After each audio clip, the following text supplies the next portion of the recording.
Good morning, ladies and gentlemen. How is everybody doing? This is Chris Cook in Nashville, and if you are here, you know it is already about time for a party because we've got Victor at Southern Keto live. We're gonna dig into all of the nooks and crannies of everything about his private life. Not really. I'm just making him nervous here because I didn't share with him the list of things I have in front of me, but no, we're going to talk with Victor at Southern Keto, and we're just going to be a community and share some great info and try to give you guys some information that will hopefully benefit your journey and inspire you to why we do what we do and how you can do it too, and just give you some good tips along the way. And for those of you who don't know, Victor is a really good buddy of mine. We are brothers in the low carb space, and we just have a lot of respect and love for each other. And we've done some collaborations, and we were sitting here talking before we started the live, and it's tough sometimes when you do this low carb stuff to feel like you can connect with people who really understand, because you're generally not surrounded by so many people who not only are in the low carb sphere, but also run a YouTube channel. It comes with its own challenges, and it comes with all sorts of different things that we get to discuss on a regular basis. And just being friends and being supportive of each other has made a huge difference for me. I think it hopefully has for him as well. And we really enjoy the opportunity to work together and do this stuff and do some live streams. So I couldn't have thought of a better person to include on these interviews that I am doing. Before we get too deep into questions, I want to let you know that it is very helpful for us if you hit the thumbs up button, and if you share this video with your friends, let them know that we are here, and comment in the chat. Let us know you're watching. We'll try to get to as many questions as we can. And you can also make sure to subscribe to Victor's channel if you're watching this on either of my two channels. Make sure to subscribe to Victor if you haven't already. I've linked his channel in the description box on both of my channels. If you're watching this on Victor's channel and you haven't subscribed to me, hello, my name is Chris Cooking Nashville, and I would love if you'd subscribe as well. That just helps us out, and Victor and I do a lot of things that cross over and help each other's communities. So we like sharing the connection points that we have with all of you across both of our channels, because we can, I think, help a lot of people, and that's what we're here for. So make sure to subscribe to us, and all that info is in the description box for you, and we're going to have some fun. So before I get talking too awful much and just take up all of our time, Victor, why don't you just introduce yourself and tell us what you do, who you are, and how you got to be Victor at Southern Keto for us. Well, yeah, like Chris said, I'm Victor at Southern Keto. So I've been doing keto. I've done keto about 3 times in my life. One, I didn't even know what it was. The second time, I did it to win a weight loss contest at work. And then this most recent time, I did it to basically improve my health and get healthy, and lost a lot of weight in the meantime. So the first time around, I've got a fitness background. I've got several things I've done in my life. I've got a fitness background. I was a personal trainer, which is the first time we did keto. It was an old bodybuilder's diet. So we were trying to be Arnold Schwarzenegger, which obviously I never got to. My body type ain't right for that, so that never happened. But learned a lot from the way the bodybuilders back in the 70s ate.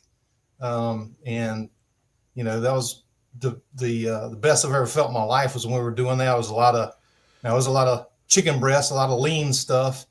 And now, I've thrown a lot more fat in there, and I feel great now, 30 years later. The second time around, we had a weight loss contest at work, and I knew how to do it from my background. So I ate chicken wings and blue cheese dressing for a week, and won by percentage of weight lost. So that time I was doing it for weight loss.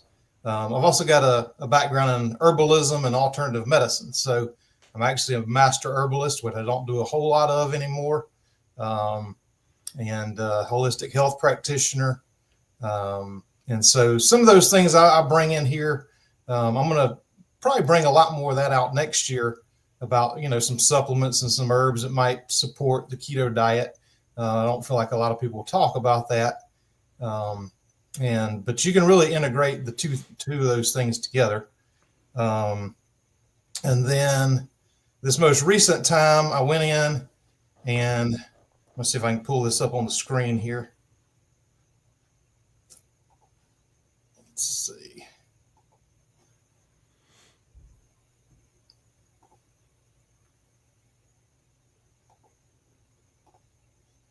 So this was the turning point for me to stick with keto. If you can see here, my blood pressure is 168 over 100. And this was not even at the heaviest weight that I was, which the weight didn't bother me as much as the blood pressure did. I just felt bad. But I was active. I mean, I do pressure washing as a job. And so I was pretty active in doing things like that. And so, I thought I was healthy. Well, the blood pressure shows otherwise. And then the picture on the right is what my blood pressure got down to after doing keto. That was about my second month in to doing keto.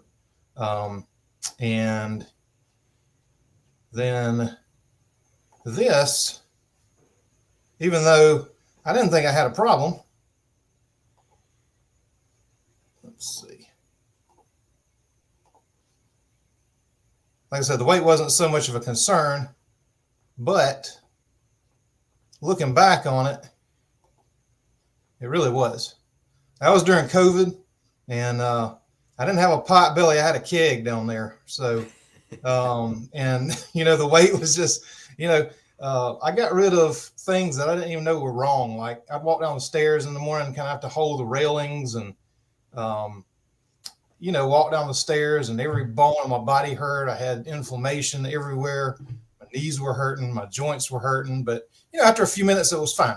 So I didn't really worry about it. But I'm going to tell you, it changed my life after I lost the weight and got rid of the inflammation, got the blood pressure back to normal. I mean, it's been great ever since. So sorry to ramble on there, Chris, but that's kind of my condensed story there.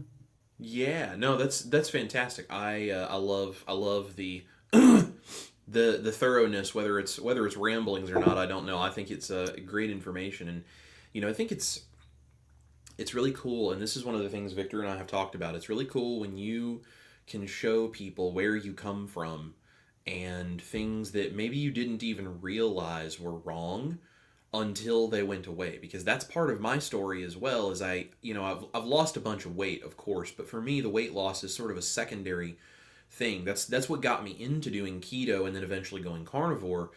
But the reason I ended up sticking with carnivore, at least most of the time now, is because there were things wrong with me I didn't even know were wrong with me. And, be it like mental issue, like brain fog and anxiety and depression and all of these things. And I think it's so cool. You see this story over and over and over and over again when you talk to people that are on keto or carnivore diets, and they say, I didn't realize that this was a problem for me, and then suddenly it got better. And then I didn't realize this was a thing, and then suddenly when that went away, I recognized, oh, I'm not supposed to hurt like that every day. And it's really, really cool. So thank you so much for giving us that sort of overview, Victor. I'm curious, what was the moment or a significant experience in your life or whatever it was that kind of made you say, it's time for a change because what I've done is not working, and keto might be the thing? Like, what was the thing that sort of turned the switch, as it were, to give you the desire to try keto that first time? Well, the first time was just the bodybuilding thing. This most recent, I think, is the significant time. Mm-hmm. And it wasn't even that blood pressure thing that did it, because it was like 3 months after that when I finally decided, okay, something's got to give. And that was when I got up one morning, I had this tightness in my chest, and I'm like, man, and I thought back to that blood pressure thing, because it's a shock when you see something like that, but if you still feel pretty good, it's not significant enough to really change at that point. But when I got up like that, and I was starting to feel like, oh man, this could be really, really bad. And I'm at the age where I mean, I've had guys my age die of heart attacks, and even younger than me. And so that was the point. I'm like, I want to be around to see my kids. Um, I've got a stepson. I've got a son that's 18. I want to be around to see, grandchildren and, live health and not be dependent on the healthcare system, not be dependent on uh, anything but my own doing what I know is what I should be doing. Um, and so at that point, I'm like, all right, I'm gonna go back to doing the low carb diet because that's what's worked for me a couple of times before. And I'd seen some things. I mean, I've been looking into different um, YouTube channels and articles, and back then, 2020, everybody was cooped up, and um, everybody was gaining weight. That's when a lot of the keto channels, I believe, probably started, just from the weight loss standpoint. So I'd seen some things, Dr. Berg, Dr. Barry, um, some of those guys. I'd watched things about like blood pressure and keto diet and things like that. So I'm like, okay, I can do this, but what I can't do is I can't just eat steak and salt, as all the time, and I also can't do 7-8 cups of salad every day. I need to make um, I need to make this so that I can sustain it, and so I need to make the recipes that I enjoy eating, that I grew up with, because I mean it's like it's ingrained. Now, other than those couple times, well, really the one time when I was doing the bodybuilding thing for a totally different reason. Um, you know, we grew up with the Southern food, standard American stuff, and that's what I love, and that's like ingrained, and it's a culture thing. It's a love of the food thing. Um, it's being in the kitchen and experimenting and tasting stuff, and it's a whole family deal. And I knew that if I couldn't stick to things like that and desserts, I mean, I got a sweet tooth like I ain't ever seen before. Um, Man, when I was eating just standard American stuff, I mean, people stop at a piece of pie and I could eat half of it, and then I could have kept going. That's not a problem for me. So I knew I had to have some sweet stuff too. So that's why you see the lemon dessert and the Christmas cookie video I did today and things like that. Mm-hmm. I got to have sweets, and not everybody does. And um, but for me, um, that's just things that I have to have in my life, or I'm not going to be able to sustain it, and I'll go back to doing the things that I did before. Um, and that's why I really love, I love doing stuff with Chris and other people in the community and talking, because what's right for me ain't necessarily right for you. What's right for Chris ain't necessarily right for you. Everybody's different, and if you don't need sweet stuff, don't do sweet stuff. I would say that, uh, emphatically I would say that, but I have to have them or I'm not going to be able to stick with it. So Yeah. um, Yeah, no, I really totally agree with what you're saying, and I totally understand where you're coming from here. I think, Victor and I talk about this all the time because as a as a YouTuber, you are exposed to the opinions of the public at large on a regular basis. And one of the things that both I'm sure Victor gets his version of this, but I know for me, the version that I get of this is. Why would you do something like carnivore mashed potatoes? You don't need that in your life. Just eat steak and you'll be fine. And from a physiological standpoint, I agree with that. You don't need those carnivore mashed potatoes to do a carnivore diet. But I also know that part of my identity as a human being is that I love cooking for people and I love experimenting in the kitchen and have fun. And one of the reasons that I struggled the first time when I did carnivore, when I first kind of discovered, the reason I struggled and went back off the rails for a while and gained a bunch of weight back was because I wasn't doing things that made me feel like I was able to do any of the stuff in my old life that I enjoyed, but just in a way that was healthier. And I felt like I had taken this thing away from myself that I didn't ever replace with something else. And, Victor and I have both kind of discovered an approach that works really well for us. And we put recipes out as tools for other people who may want some of these same things. And, I say this all the time, and I know that Victor is right on board with me here because we've talked about this, but if we could get the whole world to go like 60 to 70% towards keto or carnivore, and they were eating our recipes and they were doing all this kind of stuff because they gave up so much of that other junk that everyone is eating on a regular basis, the world would change its health basically overnight. And it's like, I know that it's not ideal to have lots of things like keto desserts or lots of carnivore recipes. Like, that may not physiologically be the most ultimate ideal way for us to do one of these kinds of ways of eating.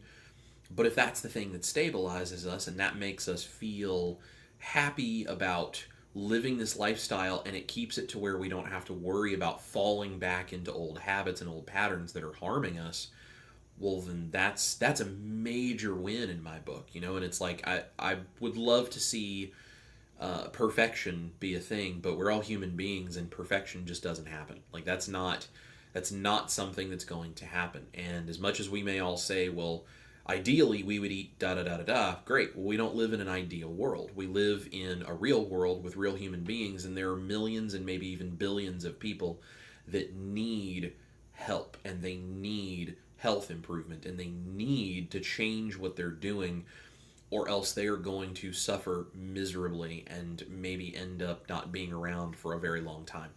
And we don't want to see people live that kind of life. We want them to live a vibrant, beautiful, happy, joyful, active life where they can do good things in the world, and they can do good things for themselves, their family, and their friends.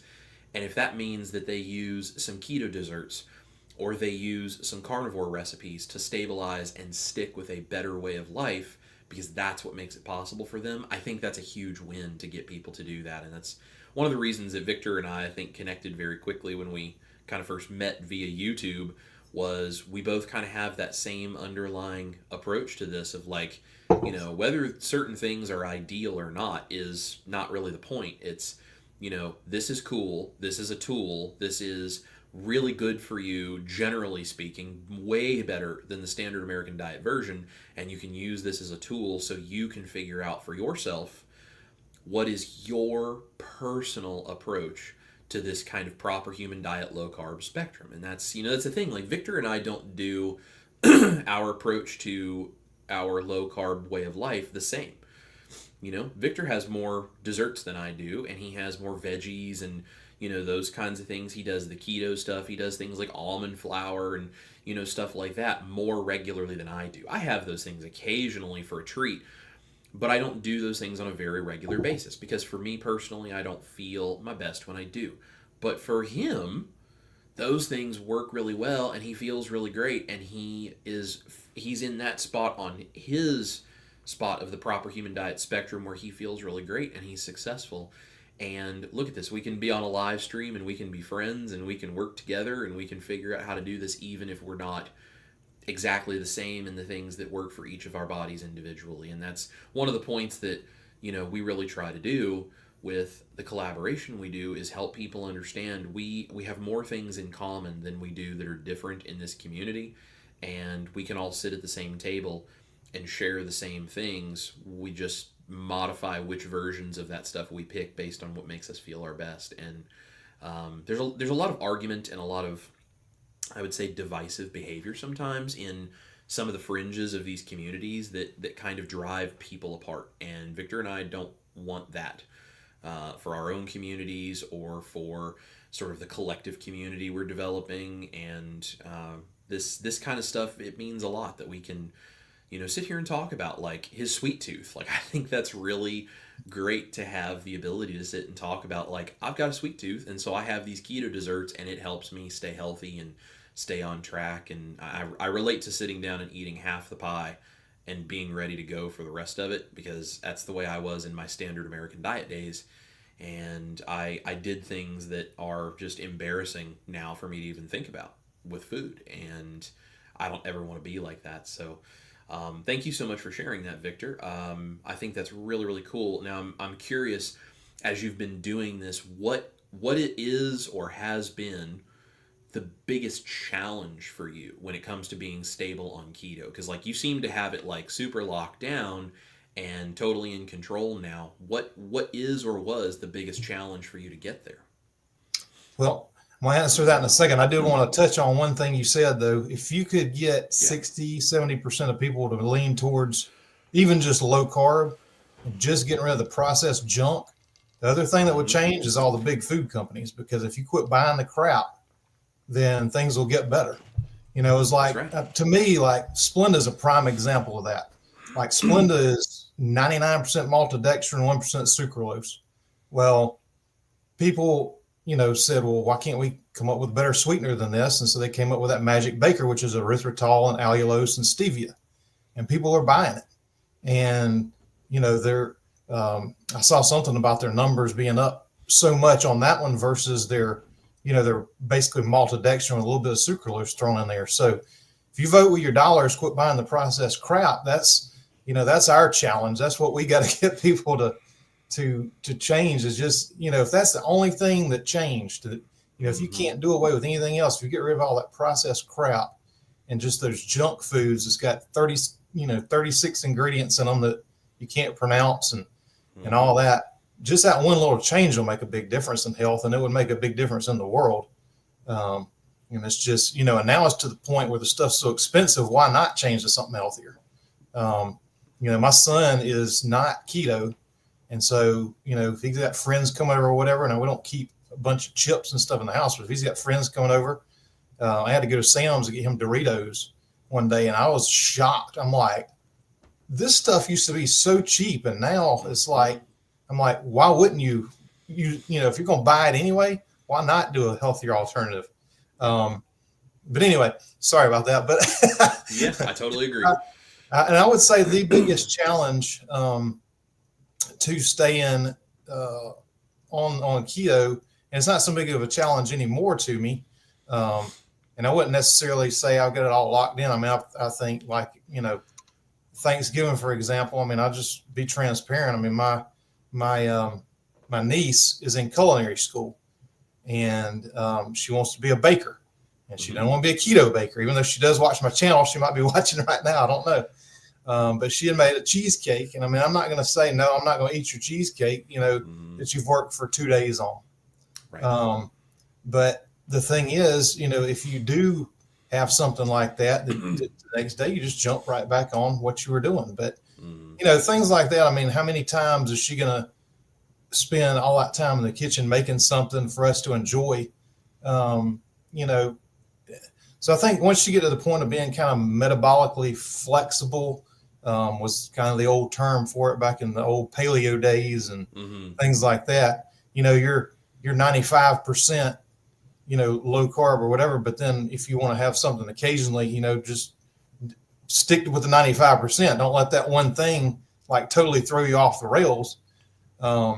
Which before I had developed a lot of the recipes that I like, that was the challenge, because like, if, I didn't have anything else to go to. So, if I had a dessert like that, and I'd be like, well, man, I want some more of it, instead of now I can say, well, okay, well, I want some more of it. So I'll make my lemon dessert, that's just as good. Or I can make this or that. So, I've still got more stuff that I want to do, because I keep remembering things that I have loved, over the years, that I want to make versions of. So, Mm-hmm. the biggest challenge, I think, if you don't have that stockpile of your favorite alternatives to go to, like that carnivore mashed potato is killer. I mean, my mother is not. My mother's 76. And I need to talk about this in a minute too, because she's been in the hospital, and I got to tell you about this diabetic diet that they tried to feed her. Yeah.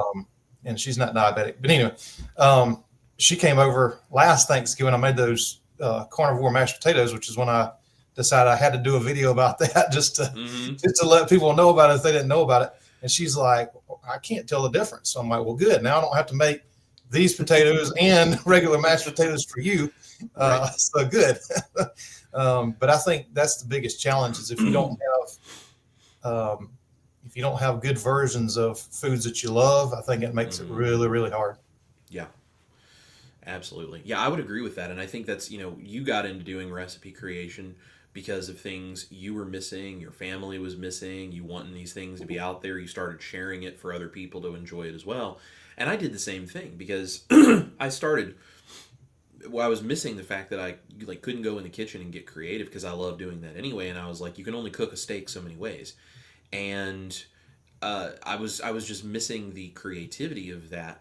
And there's a very popular thing that people in the space who are very very strict with their diet say, and I'm all for people who are very strict and very like simple with their diet that enjoy that. I think that's awesome. I celebrate the fact that you can do that and you're Yep. healthy and you're happy. I think that's wonderful, and I would never tell you to come back the other way.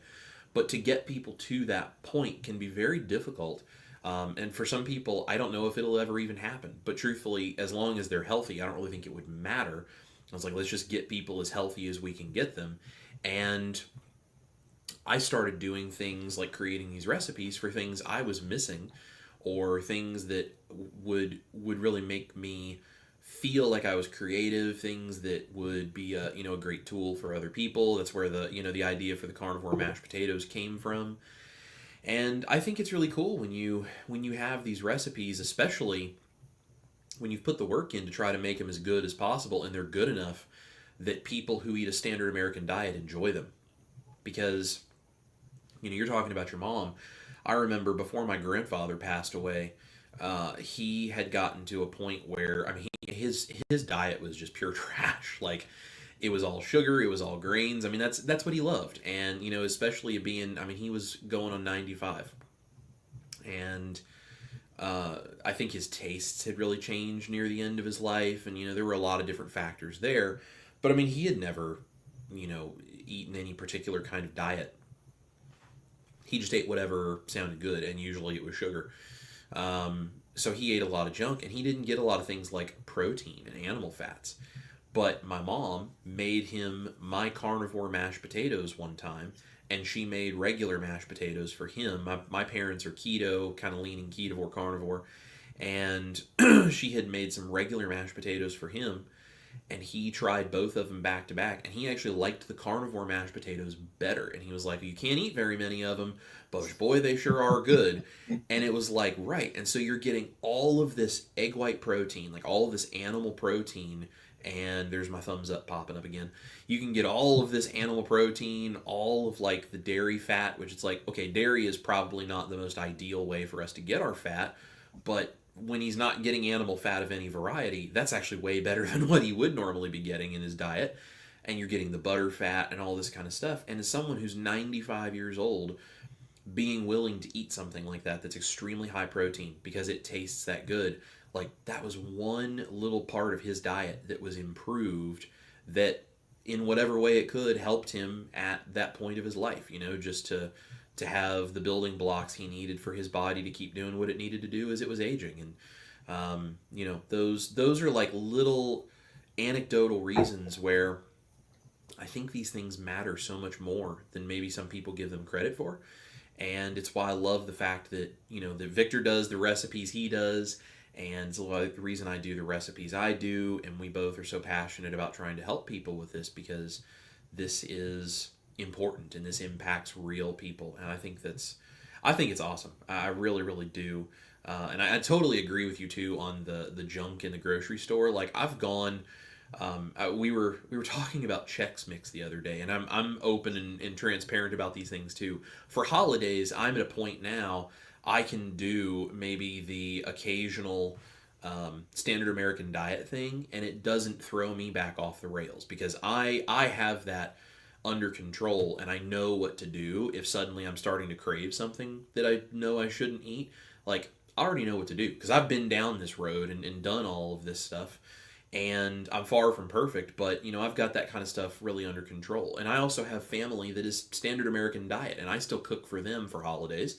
So I make some standard American diet things every holiday for my family, and I taste it and make sure it's good, and do my thing, because I'm 98% of the way there. That's an A plus, so I'm good with that. Um, but we were talking about Chex Mix, and Ash and I were walking through the grocery store aisles coming up here for for Christmas, as we're thinking about what we're going to be doing when the family is over. And Chex Mix is a popular tradition for their family, and so I make that every year. And we were looking at it, and you're right, the prices of things like cereal and potato chips and all this kind of stuff, it has all gone through the roof over the last couple of years. And it's like, at this point, you're right, you may as well just go buy the eggs and the ground beef and whatever it is, or the companies may as well go ahead and make versions that are cleaner and at the very least take out all the chemicals that all the other countries in the world are smart enough to ban. And it's like, I mean, even if it's junk food, at least make it out of the real ingredients and take out the chemical toxic sludge for us. And I totally agree. Voting with your dollars matters. And that's the thing. If you go and you buy eggs and you buy beef and all that, if you sell out the grocery store of all of their eggs and their beef and their pork and their bacon and their chicken and their all of these things, even the fresh produce, sell them out of all of that and leave all the junk in the middle aisles, they'll keep ordering more of that beef and chicken and produce and eggs and all that stuff, and they'll start ordering less of the other stuff. And then when the big food companies realize we're not selling as much of this stuff because people don't want this stuff, they'll start figuring out how to make things that appeal to the people who are smart enough to say, nah, I'm not going to eat that junk because it's harming me.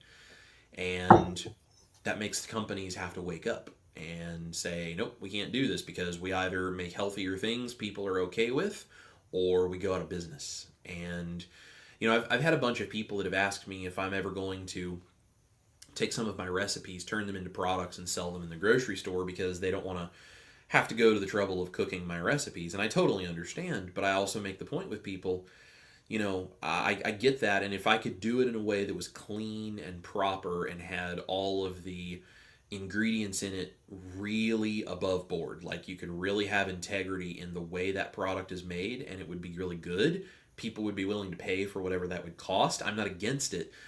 But where the food system is right now, that's a difficult place to get. Like your recipes, my recipes, I mean, think about how hard it would be to create those at a price point where people would be willing to buy them pre-made, and you would have to have distribution and marketing and legal and development and a place where it's all manufactured. And I mean, like all of that stuff costs money.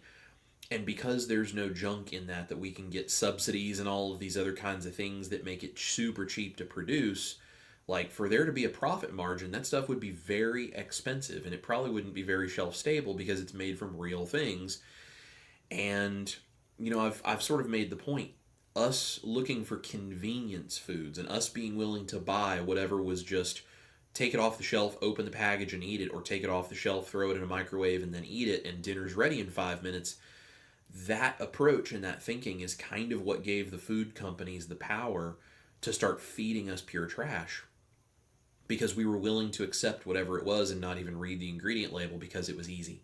Mm-hmm. And so it's, if you want convenience foods, I understand totally where that comes from because, everyone's busy, myself included. But if you don't prioritize your own health and you just eat what is easy, it gives the power of what you're going to be fed to somebody else who then gets to decide, well, how do I manipulate that ingredient list to make it most profitable and most beneficial for me at the expense of the health of the consumer. And so that's why I love like my recipes. I love Victor's recipes, like other creators that do this. This is why we do this. You can take back your health. You can have control of what's going into your body by creating your own stuff. So I think it's really cool that we have these options, and creators like Victor make a big difference. When I first went keto, there were not as many recipes available online. And the ones that I did see, I didn't really care for them that much. I tried a few of them, and for where we were at the time, they were pretty new, revolutionary ideas, and that's great. But they just didn't hit the button that I wanted them to hit for me personally. And when I started doing carnivore, there were really no carnivore recipes. And then especially as I started leaning into it, what few things were out there, I didn't feel like they hit those points that I was trying to hit. And so I started just creating my own stuff. And I think that's kind of where all of this has come from. And now the keto and carnivore space has come a long way.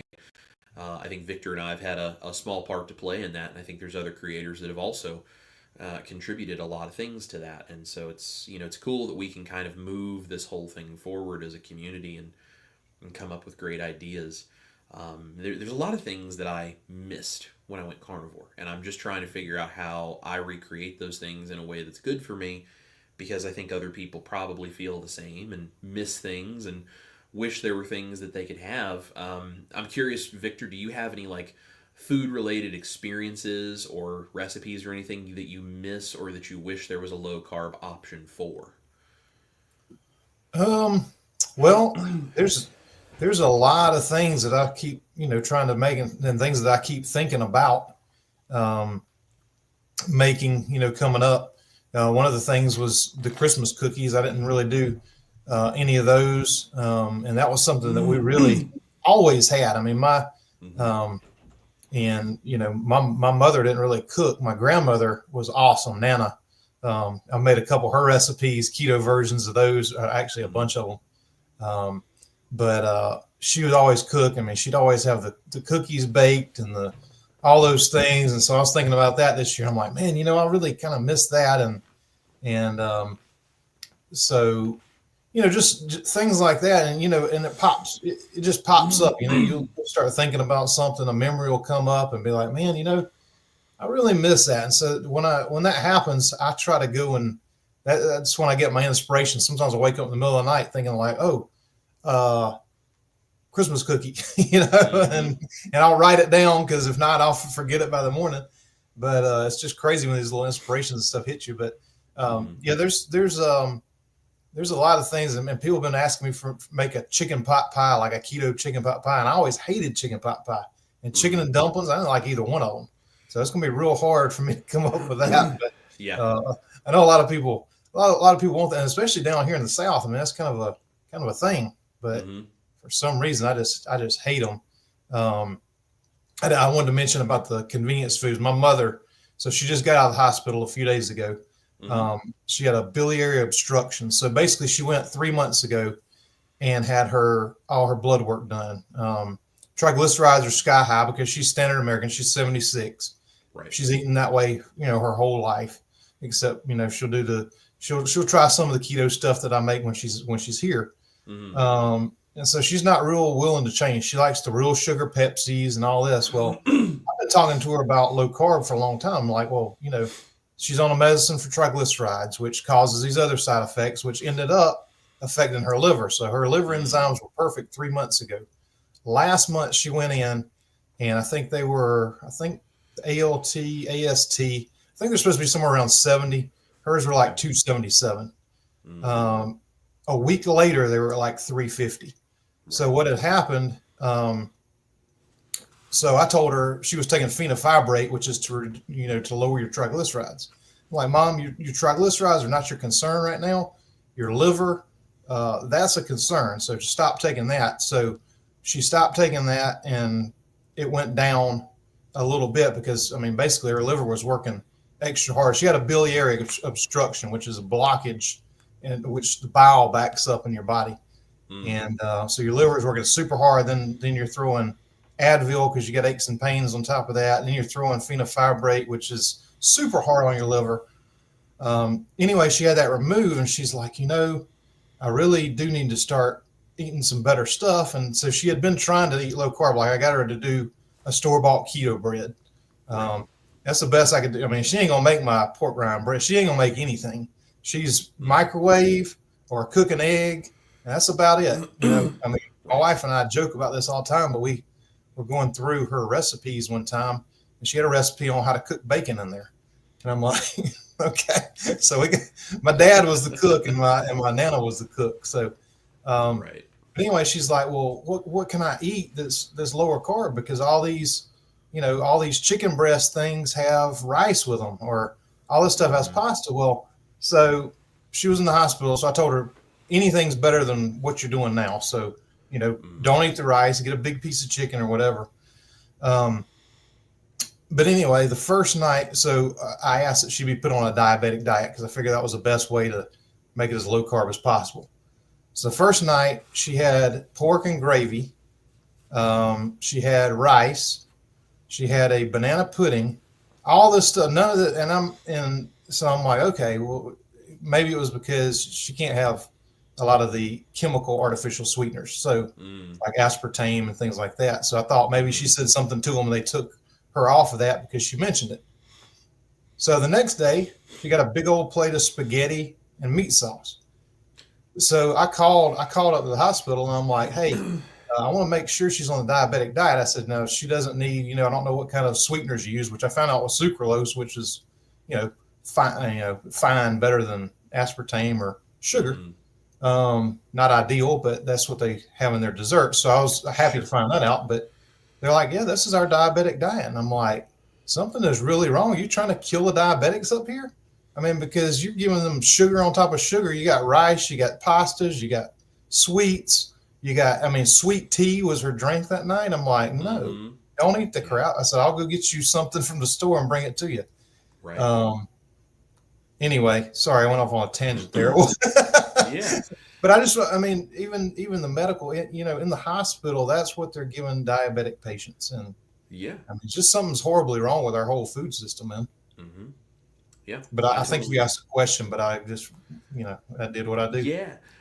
No. You're good. You're good. Yeah, I totally agree with kind of the way we look at these things is we see this stuff and we think why when diabetics struggle with sugar do we feed them food that is pure sugar and then try to use medication to bring the levels in the blood back down like Hmm. it's weird. It's like putting toxins inside of a goldfish bowl and then when the fish gets sick giving it a shot to try to make it stand up to the toxins, and it's like stop putting the toxins in the bowl and the fish will get healthy. Like Right.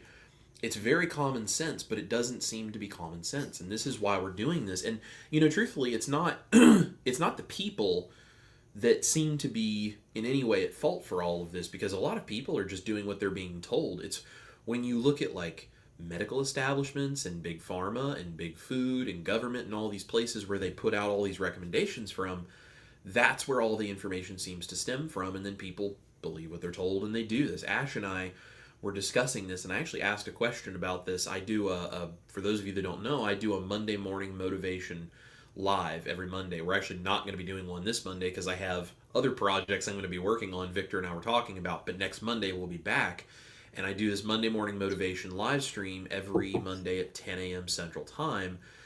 And one of the things that I was talking about this past Monday is I asked the community what they thought of an idea that I had, and this is something I'm toying with the idea of doing coming up in the new year.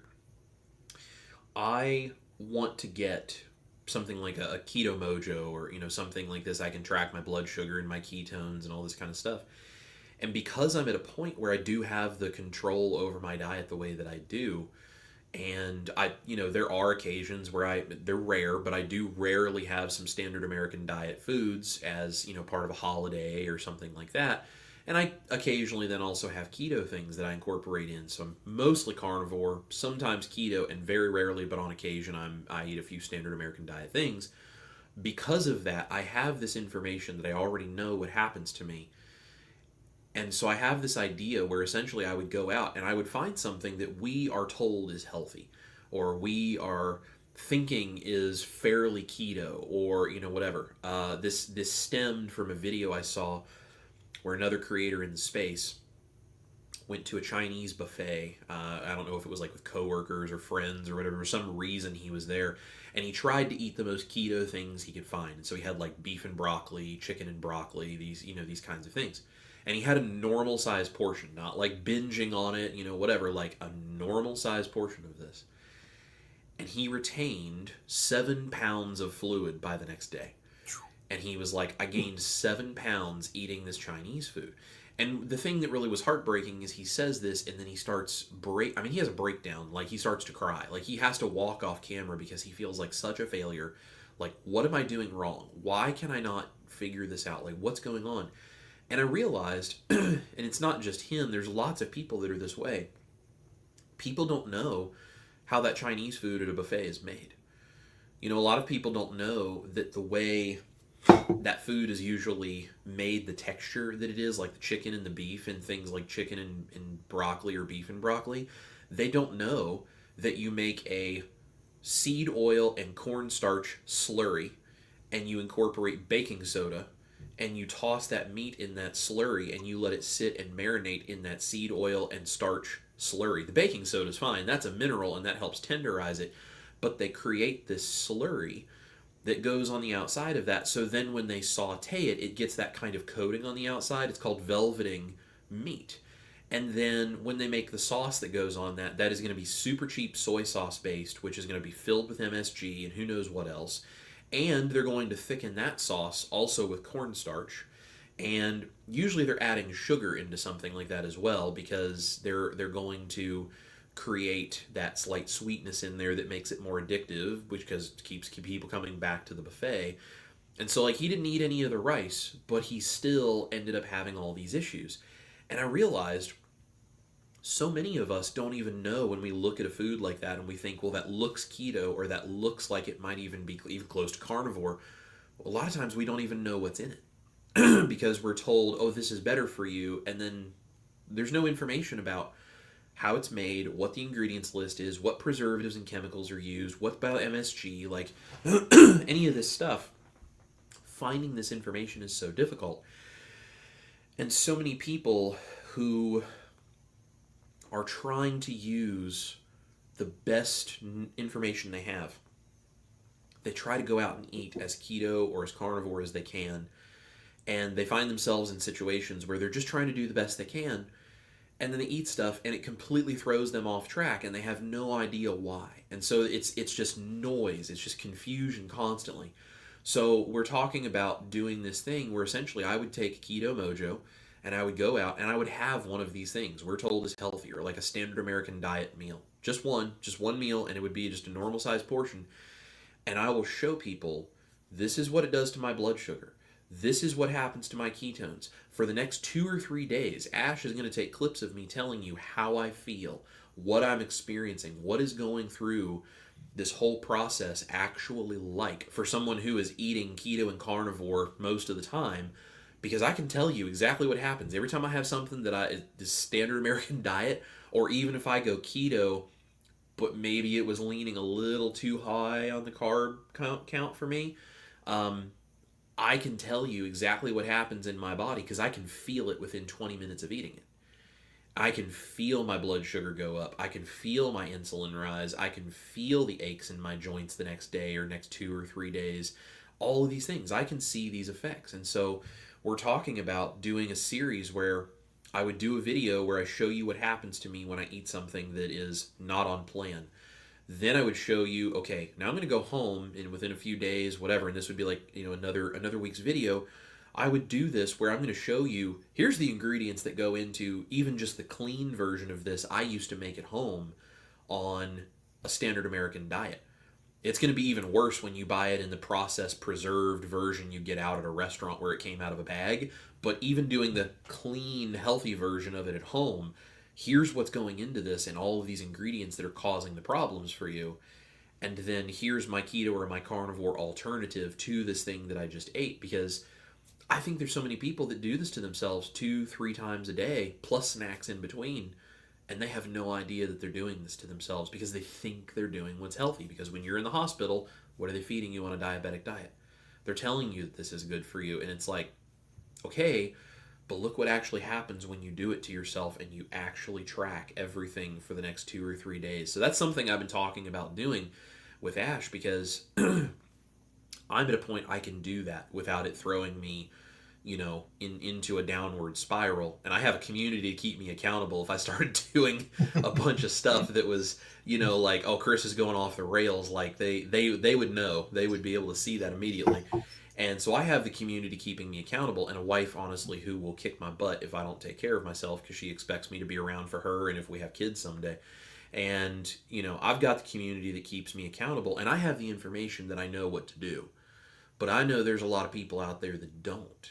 And it's really sad to see people who are beating themselves up, feeling like failures because they just don't have the right information.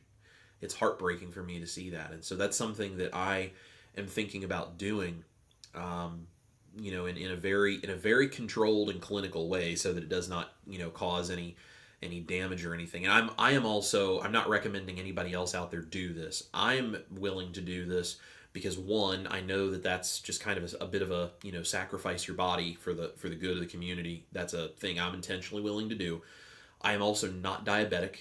I am not like metabolically on the edge of health where I'm super struggling. I do not have any kind of medical issues, or I'm not on any medications. Like, I am like 36, and other than the fact I still have some extra weight to lose, I'm metabolically doing really, really well. So I'm in a place where I can do this without fear of any kind of permanent damage or without it really harming me, other than, my blood sugar is going to be a little high and I'm going to feel a little bad for a couple of days.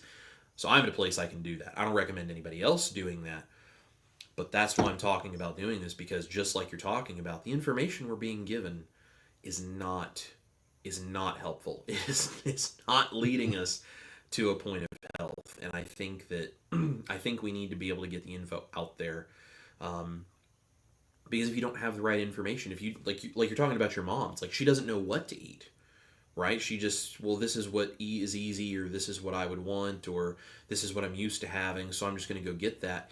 And there's no information of like, well, what should I have instead? How would I do this? Why would I not eat this? And why should I eat this? Like it's a drive and a mission for you and I both to try to be getting this information out to people. Right.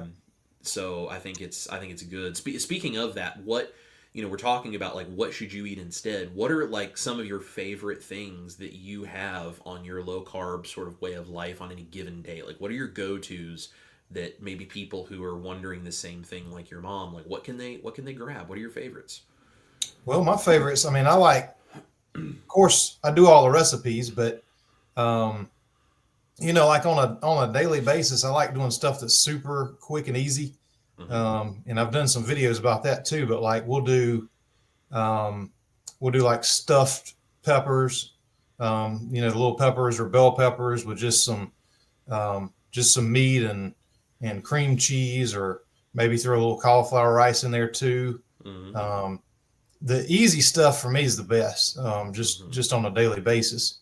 Um, and then a lot of times we will do a salad at night. I don't do 7 cups of salad, but we'll do, a cup or so. And I like romaine lettuce, um, but just some greens and big hunk of meat and my blue cheese dressing, because I can make that up at the beginning of the week and throw that on there. Mm-hmm. And that's one thing. People that, a lot of people talk about oxalates and things like that. And through the amount of blue cheese dressing I put on there and the amount of calcium that's in that, I ain't worried about it myself. But Yeah. I know it's a big buzz thing right now. People are Mm-hmm. talking about. I don't think it's as big a concern. And I'm gonna do a video about that at some point. I don't think it's Mm-hmm. as big as what people are saying. I think a lot of times Mm-hmm. people are trying to figure out ideas for videos they can make, and they've already covered everything, and now we got to jump onto something else. Right. And some people do. If you got kidney issues, things like that, you shouldn't be eating it, or reduce it, or make sure you get plenty of calcium to go along with it. But Mm-hmm. anyway, keto foldovers, with a low carb tortilla, or the 2 ingredient, the cottage cheese and egg wraps, Mm-hmm. or egg life wraps. Just cook up some meat, season it, however you want.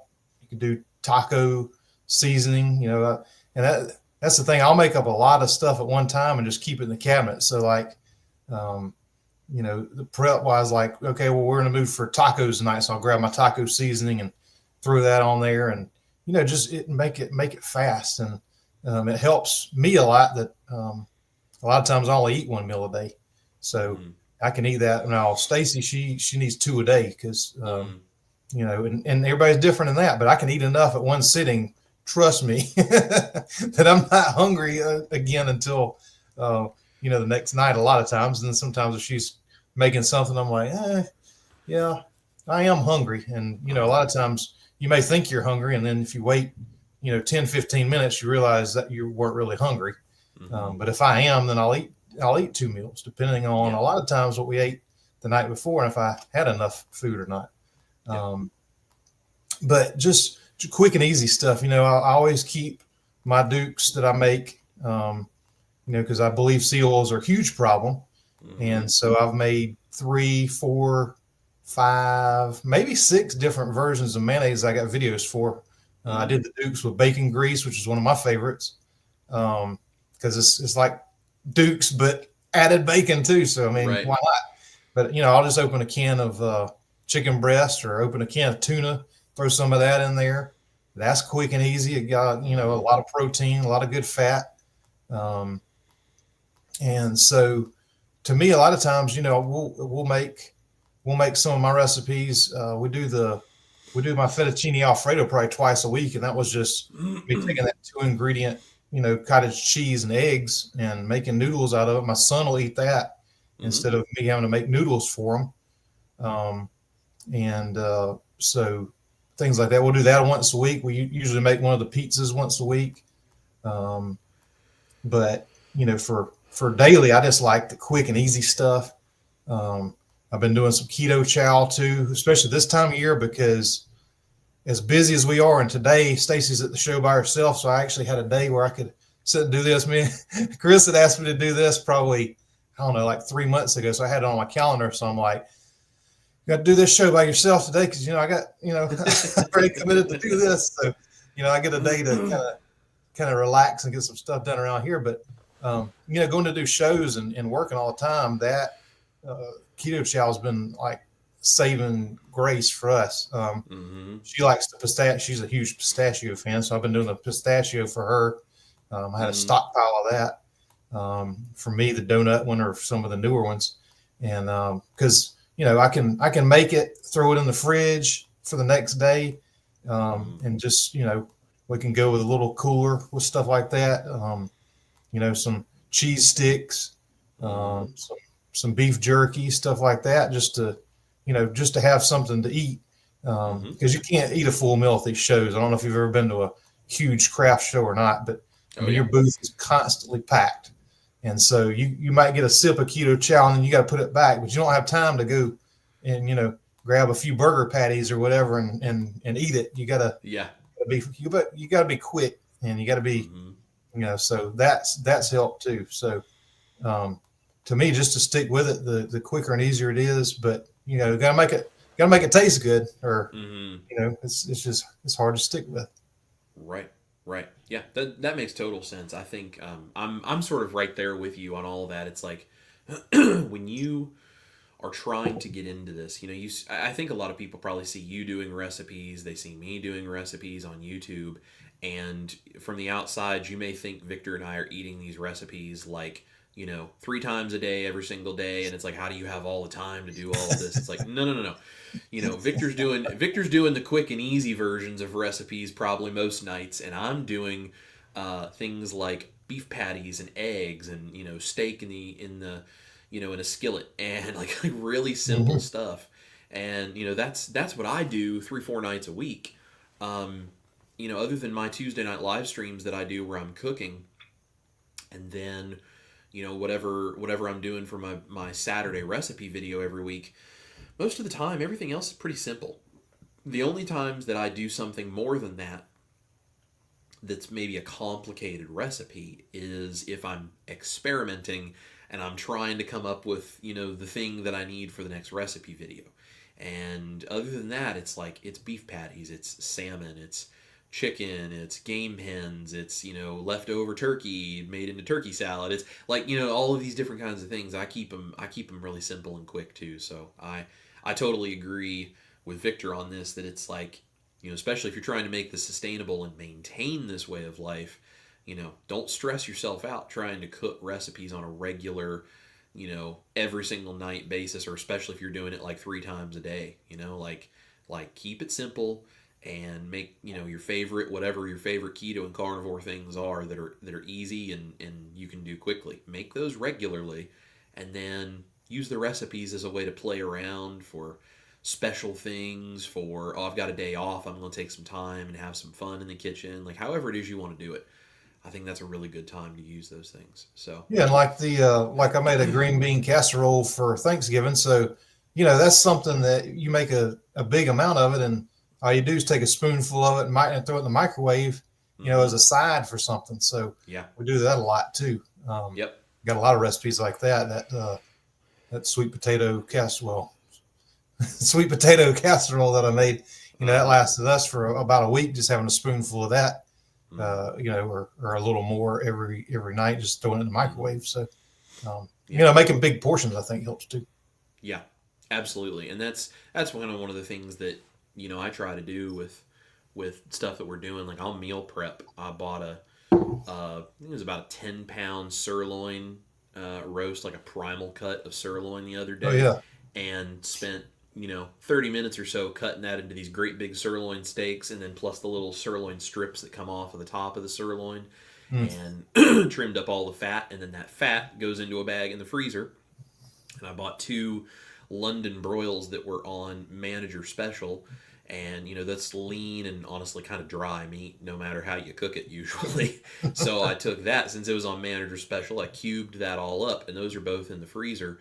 And so I'll take the London broil and that fat trimming from that big sirloin roast that I'm not going to sit and eat, and all of that's going to get ground together into a fatty ground beef mixture, and that'll get turned into burger patties that then go in the freezer. And it's like these are the things that you kind of learn along the way of, like, okay, here's how I can make this easy. I can make a large amount of this. I can meal prep this and have it ready. I can, these different kinds of things. It makes a big difference. So Yeah. Hey, let makes me a lot of ask you sense. something real quick. Do Yeah. you use do you ever throw any liver in your beef patties? So I don't throw liver in the beef patties, and the only reason I don't is because Ash absolutely hates organ meat, and just cannot. She just can't do it. And I have wanted to try putting it in the ground beef and see if she can even taste it in there. But my concern is, if I throw it in the ground beef and I make it and then she can taste it, then it's going to be like, nah, I'm not eating that. I love liver. I enjoy the liver, so I tend to just eat it by itself. When I feel Yep. like I need some liver from time to time, when it sounds good to me, I eat it. If it doesn't, I don't worry about it personally. She just doesn't do the organ meats, but I would love to try grinding it in sometime, see how it tastes, and then see if she could actually eat it that way. Because I'd love for her to have it in her diet, but the only way I've ever found that she's eaten it, that she liked it, was when I put a small amount of it in my carnivore slash ketovore version of Cajun dirty rice that I did on my Cajun Mm. carnivore recipe videos. That's the only time she's ever had liver in something she didn't know it was there. Well, there's definitely a point of no return of doing too much. Right. I tricked them a couple of times, and then one time it was like, ah, like, oh, I might have added a little too much this time. Right, Um, right. so yeah, there's a tipping point there. Yeah, yeah. Sure. I think it would be a good experiment to do. And for anyone else out there who doesn't like liver, but maybe doesn't have as much of a visceral reaction to it as my wife, that's a great way to kind of cover up some liver, is to grind your own beef and just put a little bit of that liver in there as well, and just kind of mix it through your ground meats. I know Dr. Barry talks about that being a real great way to get like liver and heart and like any of these other organ meats that maybe you don't want to eat by themselves, but just have a butcher grind it in, or you can grind it in if you grind your own meat at home. Just grind it in and kind of incorporate it into your meat that way. Um, so I'm curious, because you and I have talked a lot about this, but I think this is interesting to always get people's perspectives on. What do you think? What do you find are sort of the biggest misconceptions people have about like keto or carnivore? Um, if they find out you do this, like, what are the reactions I'm talking about, where people are like, "That's crazy." Like, Yeah. what are the misconceptions for anyone who's maybe watching this that might be considering this? What are the biggest misconceptions you see from people about this lifestyle? I mean, I guess the biggest one for me is that it's just boring and you have to eat the same stuff all the time. Mm-hmm. And that's kind of what both of us try to do with our, with our channels and the recipes we make and everything. Is it does not have to be boring. Matter of fact, I was reading an article. Um, I don't watch the news. I watch the news about every 4 years just to kind of see what's going on. Mm-hmm. And a lot of that comes a lot from my kind of alternative medicine background. There's so many things that go on when all you see is bad news over and over and over, and you have to watch the news at 11 right before you go to bed. Just the things that happen. It's just good to take a break from it. The news I do enjoy is I'll look up keto and click the news tab and just see what the new articles are saying. Mm-hmm. And there was one, matter of fact, I've got it.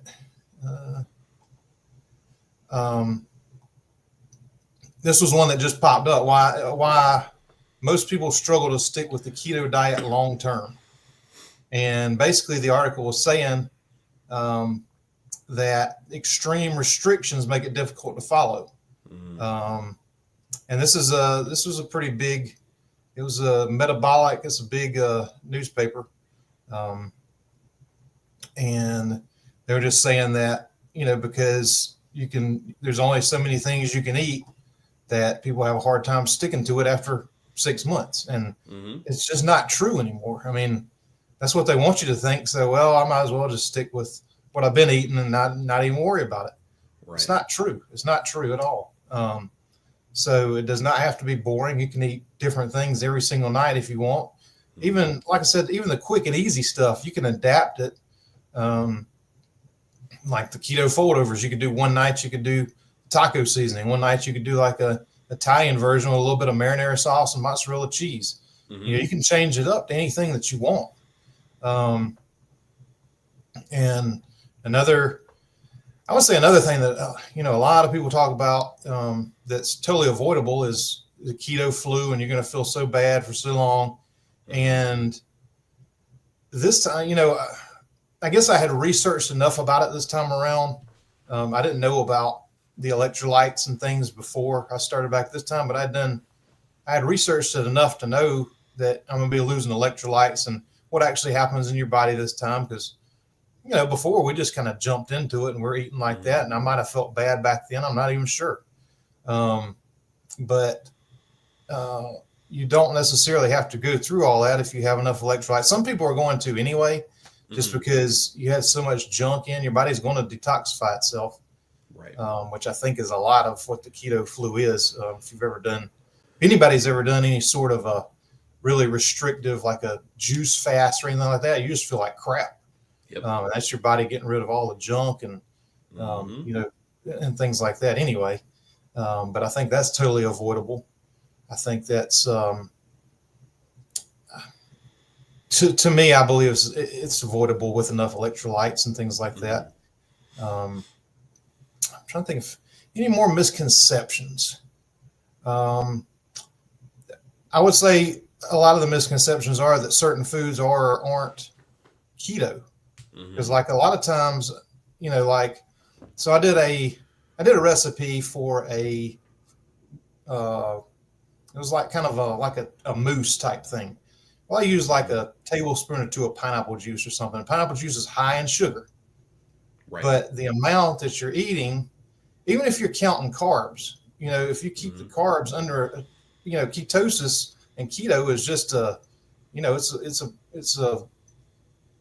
it's really a medical term to keep your body in ketosis, to keep you, and the amount varies from person to person.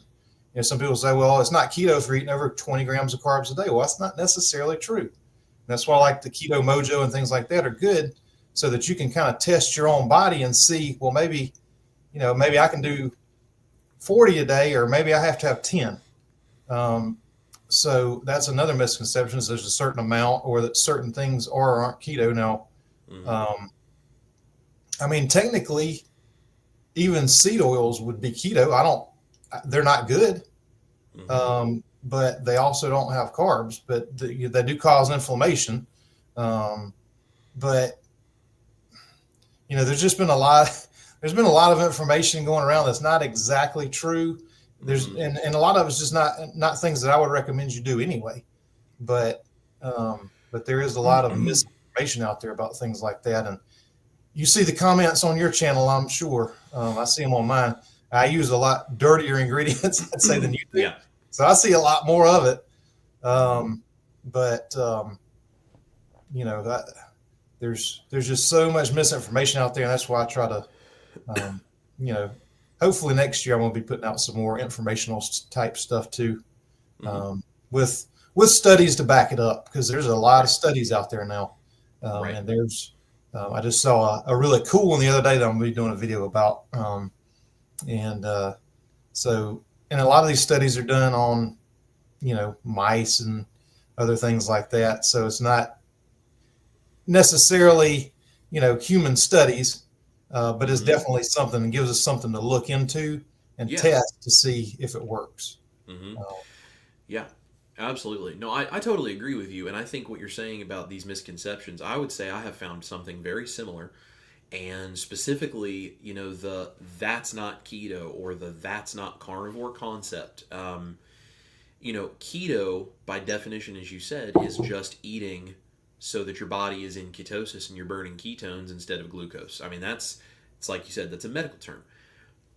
And I think this is where the complexity of how our bodies work and what each of us does that works best for ourselves, this is where it comes in and gets maybe confusing for a lot of people, because you can be eating a keto diet, you can be in ketosis, and you can still feel terrible because you can be eating things like you said, seed oils, or maybe certain things that maybe you are really sensitive to oxalates personally, right? And maybe that causes trouble. Yep. Or, maybe there's additives and ingredients you didn't realize that you're super sensitive to and your body doesn't like. So you can feel terrible and still be in ketosis. You can not be in ketosis, but you can feel amazing and still lose weight. Like there's all of this complexity, and it's, with the keto stuff that you do, since you use some of those dirtier ingredients, I definitely see the kinds of things you would get from that comment wise. For me, I get the that's not carnivore comment as well. And it's usually based around carnivore is supposed to be simple, and it's meat and it's eggs and, animal fats, and that's it. And I'm like, well, carnivore, if you want to go with a scientific definition of what a carnivore is, a carnivore eats, I think it's like 85% animal flesh.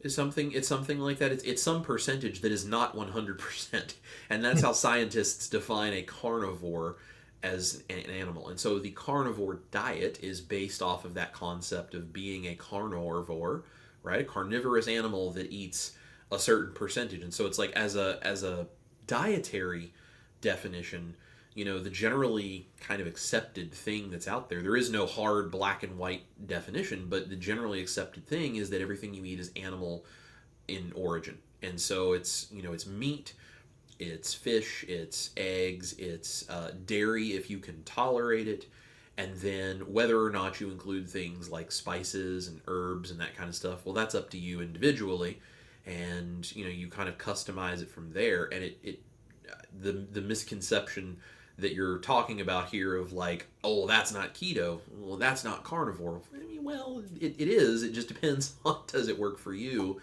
and that's why I love, like, the work you and I do. And also, we've done one keto crusade already. We're getting ready to do another one where it's you and I and Dustin from Keto Simple. And it's like, we're trying to do this, like bringing communities together, and it's like, let's understand each other and let's all find what works for each of us individually and work together to do it. I think that's why that's so important, because, that's not keto, that's not carnivore. I mean, words and definitions do mean things, absolutely, and we need to keep the integrity of what those things mean. But as far as how do you define where on that spectrum you sit and what is or isn't okay for you, and when it is or is not okay by a certain person's definition to call something one thing or another, there's not really one singular authority on this kind of stuff. And we're all, as a community, we're working together to figure this out and just give options and that kind of stuff. So I think what you're saying, that makes total sense to me. And I think this kind of leads me into something I really was interested in asking you. And I think I kind of know what this is, just because we are friends and we know each other's intentions since we talk about this about with our channels. But I think everyone else might find this interesting for you to discuss. What do you think is your purpose or your calling now in kind of the keto carnivore world, like as a YouTuber, and having the size of channel you do and all these people who are listening to you and looking to you for information and recipes? What's kind of your purpose and your calling now in this space? I mean, that's a great question. I was just actually thinking about this, and I was talking to a friend of mine the other day about this thing. And as you know, if you don't do YouTube and you don't put in the work, and I mean, nobody really understands. People see the fun part of it in the 12, 15-minute video, but not the hours and hours and hours and that goes into it, and the recipe development and cooking, and having your wife taste stuff and she's like, oh no, something's off here, and and the son that's not keto, like, no, so I got to go back to the drawing board. People don't see things like that. But I think what my purpose is now is to help people that have to, just like me, that really do not want to give up your favorite foods, um, but want to be healthier and either do keto or low carb using just clean, whole ingredients. Um, and I think that a lot of times my foods can be like a transition. Like if somebody was wanting to go completely carnivore or like completely lion diet, I think it's easier if you kind of transition, maybe using some of my recipes, to kind of get to that point. Like maybe, well, I've been eating tons of desserts and stuff. Okay, well, maybe make one of my desserts instead, make one of my meals instead, and then after you're, maybe okay, well, I don't have a sweet tooth anymore. I'm not really craving that kind of stuff anymore. So maybe dump that and then move one more step down the line. So I kind of feel like my role now, and my purpose is just to keep making recipes like this to be like the gateway drug to carnivore, or even just staying here. You know what I mean? Um, uh, I've stayed. I've been healthy doing this for a while. If I had more serious conditions, I might need to go more meat heavy. I might need to go completely carnivore or whatever to clear up some things, but not ever move past. I eat very few packaged ingredients, but sometimes when if I'm in a hurry, or like we do the keto tortillas, um, it's just convenient to have sometimes, and it's, to me, it's not the healthiest option. I mean, obviously, if I had time to make my own keto tortillas, then I'm going to do it. But just having the option and the ability to make stuff that's a whole lot healthier than the standard American crap, I just think would do that. But I feel like my purpose is just to help people that want to eat the foods they've always enjoyed, have the sweets they've always enjoyed, and things like that. Just stay much healthier than standard American. So yeah, I totally agree, because that's the thing that I see you doing that is so helpful to so many people. I think that's so cool, and truthfully, you're kind of in the keto side of the spectrum, the same thing that I am on the carnivore side of the spectrum. Of like, we're the gateway, we're the person that it's like, okay, so if someone is standard American diet and they're like, man, I want to try to cut my carbs because I feel like this whole keto thing might work, but I ain't giving up my pie. I'm not giving up my, whatever. Like, I think there's a lot of judgment that tends to come from people already in the keto and carnivore world towards someone who's thinking that way, right? Where it's like, well, you just need to let go and you need to get over it. And it's like, I mean, what you're saying is founded in a good principle of like, you need to cut that stuff out of your diet. And, it does take sort of a self-discipline and an effort to do this sometimes, right? Like that's it. You have to make the choice and you have to do the work to do it. And I totally agree with that. But I also think, we're not dealing with robots. We're not dealing with lab rats that have no access to anything but what we give them. We're dealing with human beings and the psychology of a human being who is trying to figure out how to break an old habit. And, my mother-in-law works in like addiction recovery in centers with like first responders who have ended up with, alcohol or drug addiction as a result of essentially like trauma that they've been through as first responders. And I mean, when you know someone who works in addiction recovery, you start to understand this whole thing of food and all the junk and the sugar that they put in the food, it works the exact same way. And one of the things that you really have to do with someone who's doing this is you have to be able to give them hope of things on the other side rather than beat them up for not doing it right.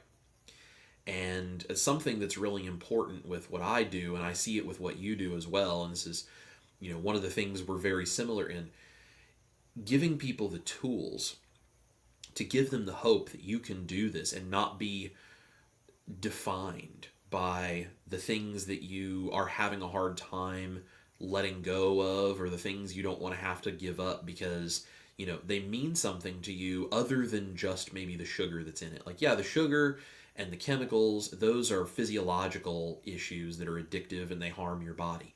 But what about the social and the cultural implications of these foods and the things you do as a family? Like, it's hard enough to give up the physical, chemical attachment that your brain has to this stuff. What happens when you then take away all of the things that mean something to you and your psychology and your cultural things, your soul, right? And I mean, you doing the recipes you do, like, you're called Southern Keto for a reason.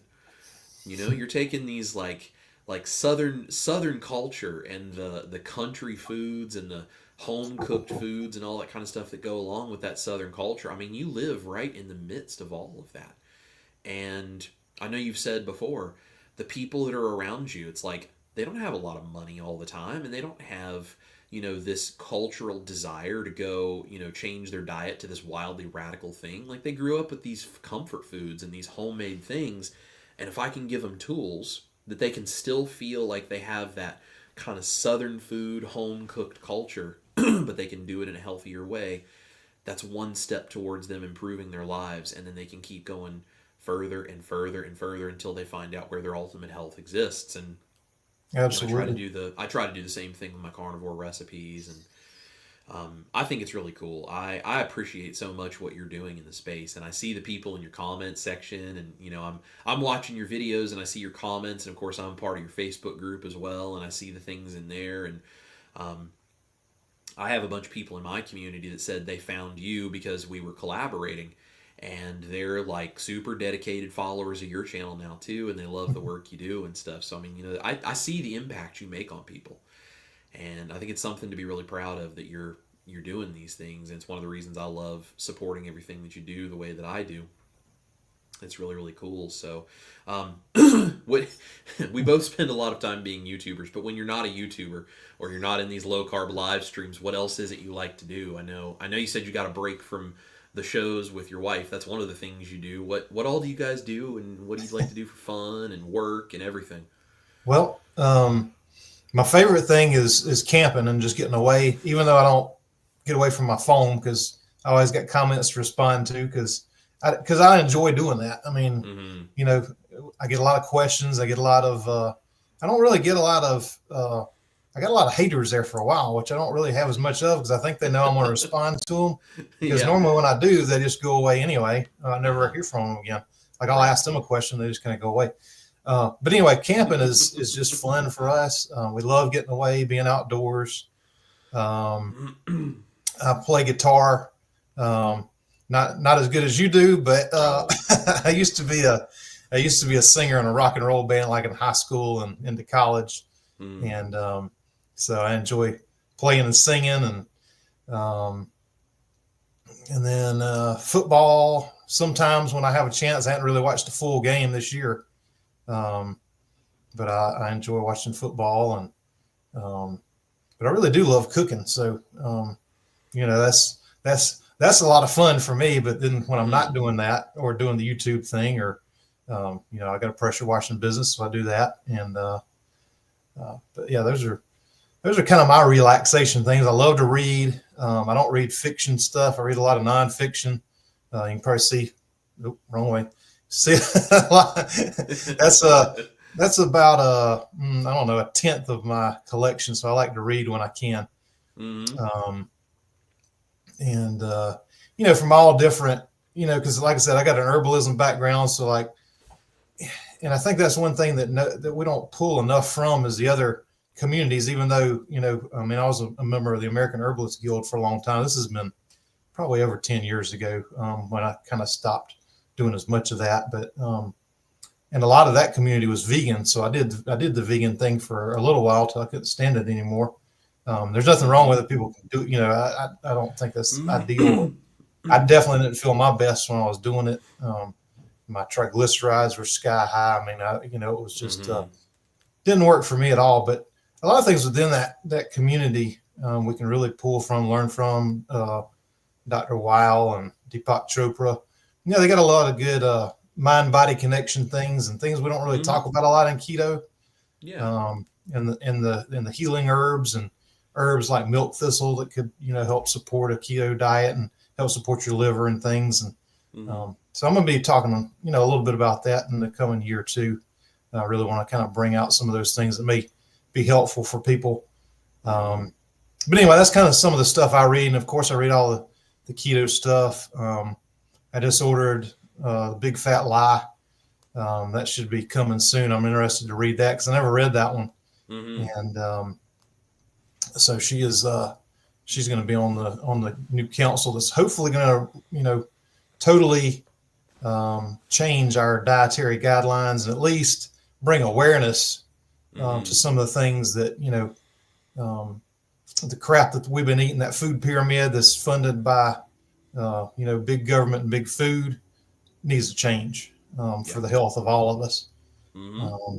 So things like that I enjoy reading. I love doing the research on stuff like that. So, I'd say a lot of that's just fun for me. That's stuff I like to do. And it kind of does have to do with YouTube too. So, Yeah. No, that's great, man. I think that's super cool. Remind everybody too. I know your wife has a business you guys are running. What the name of that is if they're interested in those products too.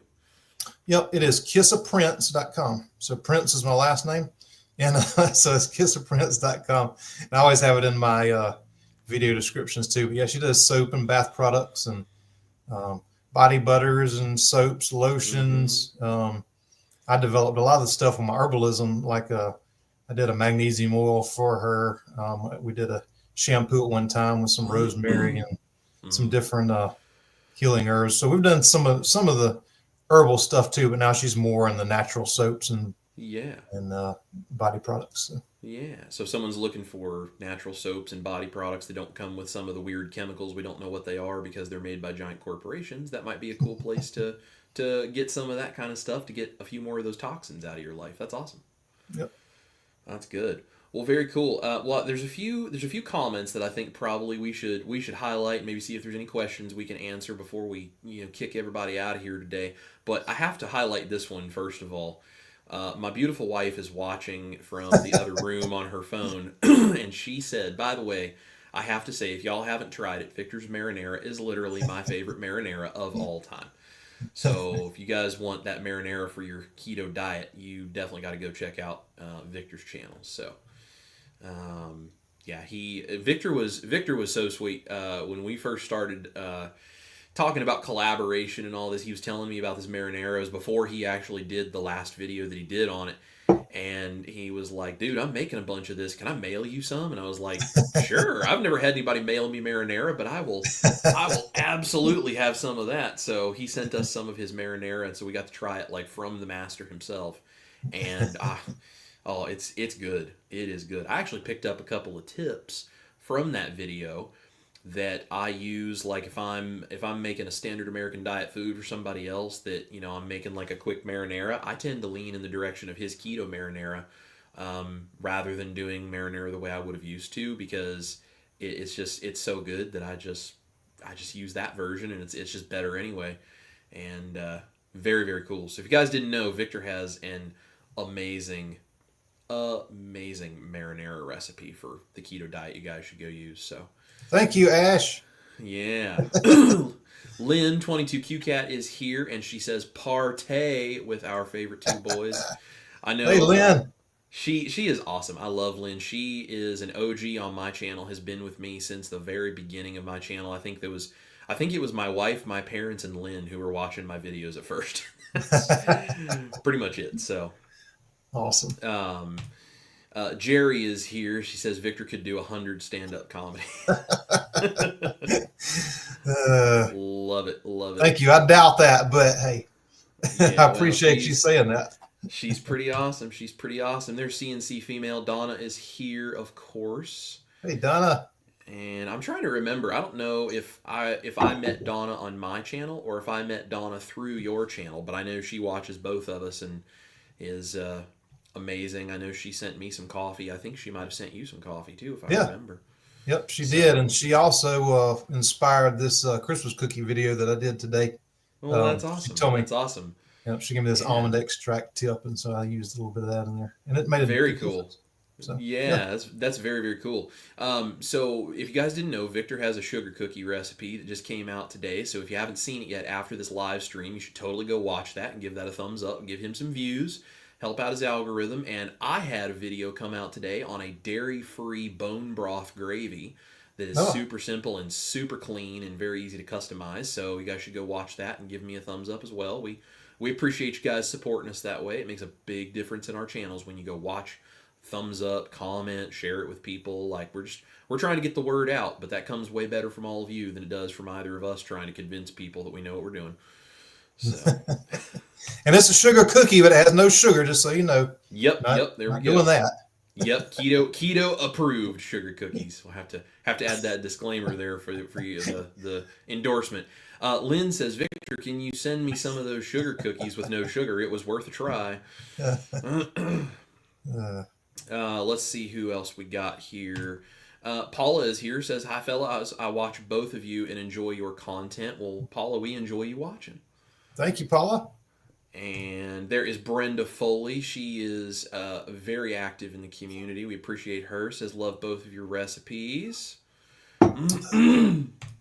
Barbara is here. Says, two of my faves. Well, Barbara, you're one of our many faves, but we love you very much. Yes. And let's see, Deborah here says, found Victor through you, Chris, and now I'm a devoted follower. That's right there what Awesome. we're talking about. That's why we're trying to connect this community. So if you guys don't know who Victor is, but you watch me, you should totally go follow his channel too. And if you don't know who I am and you watch Victor, come on over and join the Chris Cookin' Nashville tribe over here too. We are open to all people, and you don't have to be a carnivore to be a part of our community over here. So we are loving all people who are just part of the community. In fact, I tell people all the time, I don't even care if you're totally vegan and you want to come be a part of my community because you get ideas from my recipes. As long as you're kind and respectful, you don't have to agree with me to be a part of the community. The only thing I don't put up with is people who come wanting to bash everybody else. That's the only thing that we don't let go on. So, Therese says, it's funny hearing you say that I accidentally did keto back in 2011. I didn't even know what it was. Yep. What a great thing to stumble into accidentally, though. That's right. Sherry says, OMG, the hair. Yeah, Victor had a different haircut back in his before pictures. Yeah. I was trying to be a rock star again. That's right. It didn't do good for me. It didn't look the same as it did like 30 years ago. So that's right. Let that go.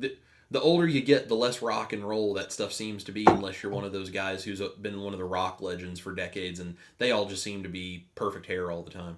Yeah. Let's see. Huntley Walker is here, says, dang, that's quite a before and after photo comparison. Victor looks so healthy now. I agree. Totally. I think it's just losing the hair. I think that was the biggest. That was the biggest change. Cindy Demanch has been watching. She's one of my moderators, and she's very active in the community, and she has a really cool channel too, if you guys didn't know. So we appreciate you watching, Cindy. She's watching on 2x speed, trying to catch up. So you and I were probably talking real fast. Yeah. Thank you, Cindy. Amy says, Victor, I started your keto bread, stopped to watch you both, then I'm going to make your snack mix. I'm looking forward to it. Chex Mix is one of my favorites. Yeah, you did a Chex Mix video, didn't you? Yeah, and I got to make more because my son tore that stuff up. I mean, awesome. I had a huge thing of it one night. The next day it was about half, and then the night after it was gone. So yeah. Yep, that kind of stuff goes quick, doesn't it? It does. I want to hide some for myself this time. That's right. Steph is here, says, hi all. Chris is right. You have to find what works for you. Absolutely. And if it works for you and you're healthy, don't let anybody tell you different. If someone's promoting like, hey, have you thought about trying such and such? It might make it even better. You want to give it a try? I think that's awesome. Yep. We're always working to try to improve, but but if you're feeling really great and then someone says, no, you're doing everything totally wrong, you got to totally change everything, do your own research and make your own decisions. But if you're feeling good, don't let somebody get in your head that way. You figure out what makes you feel good and keeps your health good, and you do your thing. So absolutely. There's our brother Dustin from Keto Simple saying, what's hey, up, fellers. Dustin? We love Dustin. He's a hoot, man. He is. Brenda says, my hubby will ask, are you sure we can have this? You must be talking about my recipes.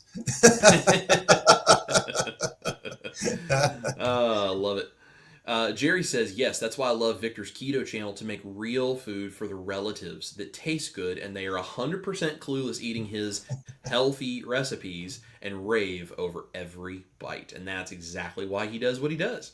Yep, absolutely. This is a good attitude here. Tanya says, hubby and I do our thing and don't care what others say or think. It is a great attitude. Absolutely. And Therese says, what is Victor's channel? Therese, it is linked for you in the description down below, but his channel is called Southern Keto. And I know he would very much appreciate you going over and giving him a subscribe and watching his videos. Thumbs up, comment on him, let him know you're there. Yeah. Jerry says, Chris's recipes keep me doing what I love in so far as culinary talents and keeps me carnivore while enjoying the occasional carnivore faux taters. Love it. Carnivore Odyssey is here, and they made my carnivore pancakes today and said they are great. I'm so glad you enjoy that recipe. Those are very fun. And there's Dustin being a great rockstar moderator. He dropped in your channel for everybody, so you guys make sure to click that link and go over and find that and give him a follow. Reese's Cluttered Kitchen has a good question. Is it possible to make keto sweets without almond flour? My son is allergic to nuts and would love him to start eating more low carb, and he's a carb addict. I want to fool him into eating better. I know I have a few things where I use egg white powder because I was doing the carnivore version, which even if you're doing a keto sweet, if you figure out the right ratios and you can use something like egg powder, or egg white powder. That's one way of doing it. I know coconut flour is another option. Victor, you're more the expert in the carnivore the like coconut and almond flour type desserts. What would you say? What would your leaning be there? Yeah, I would say definitely coconut flour is just hard because it absorbs so much moisture, so you have to use a lot more of it. But we have adapted some things just to the coconut flour. And actually, believe it or not, and I know I'm gonna get some hate about this because I always do, but pork rinds, if you get the pork rind, I did a video about how to make your own pork rinds. If you get the pork pellets that I recommended in there and make them yourself, and all it is you pop them in the microwave and grind them up into a flour, those work great also. And if you get the right kinds, you don't get the pork rind taste, with all the other ingredients in there, which makes it almost more carnivore, if you don't think about the sweetener.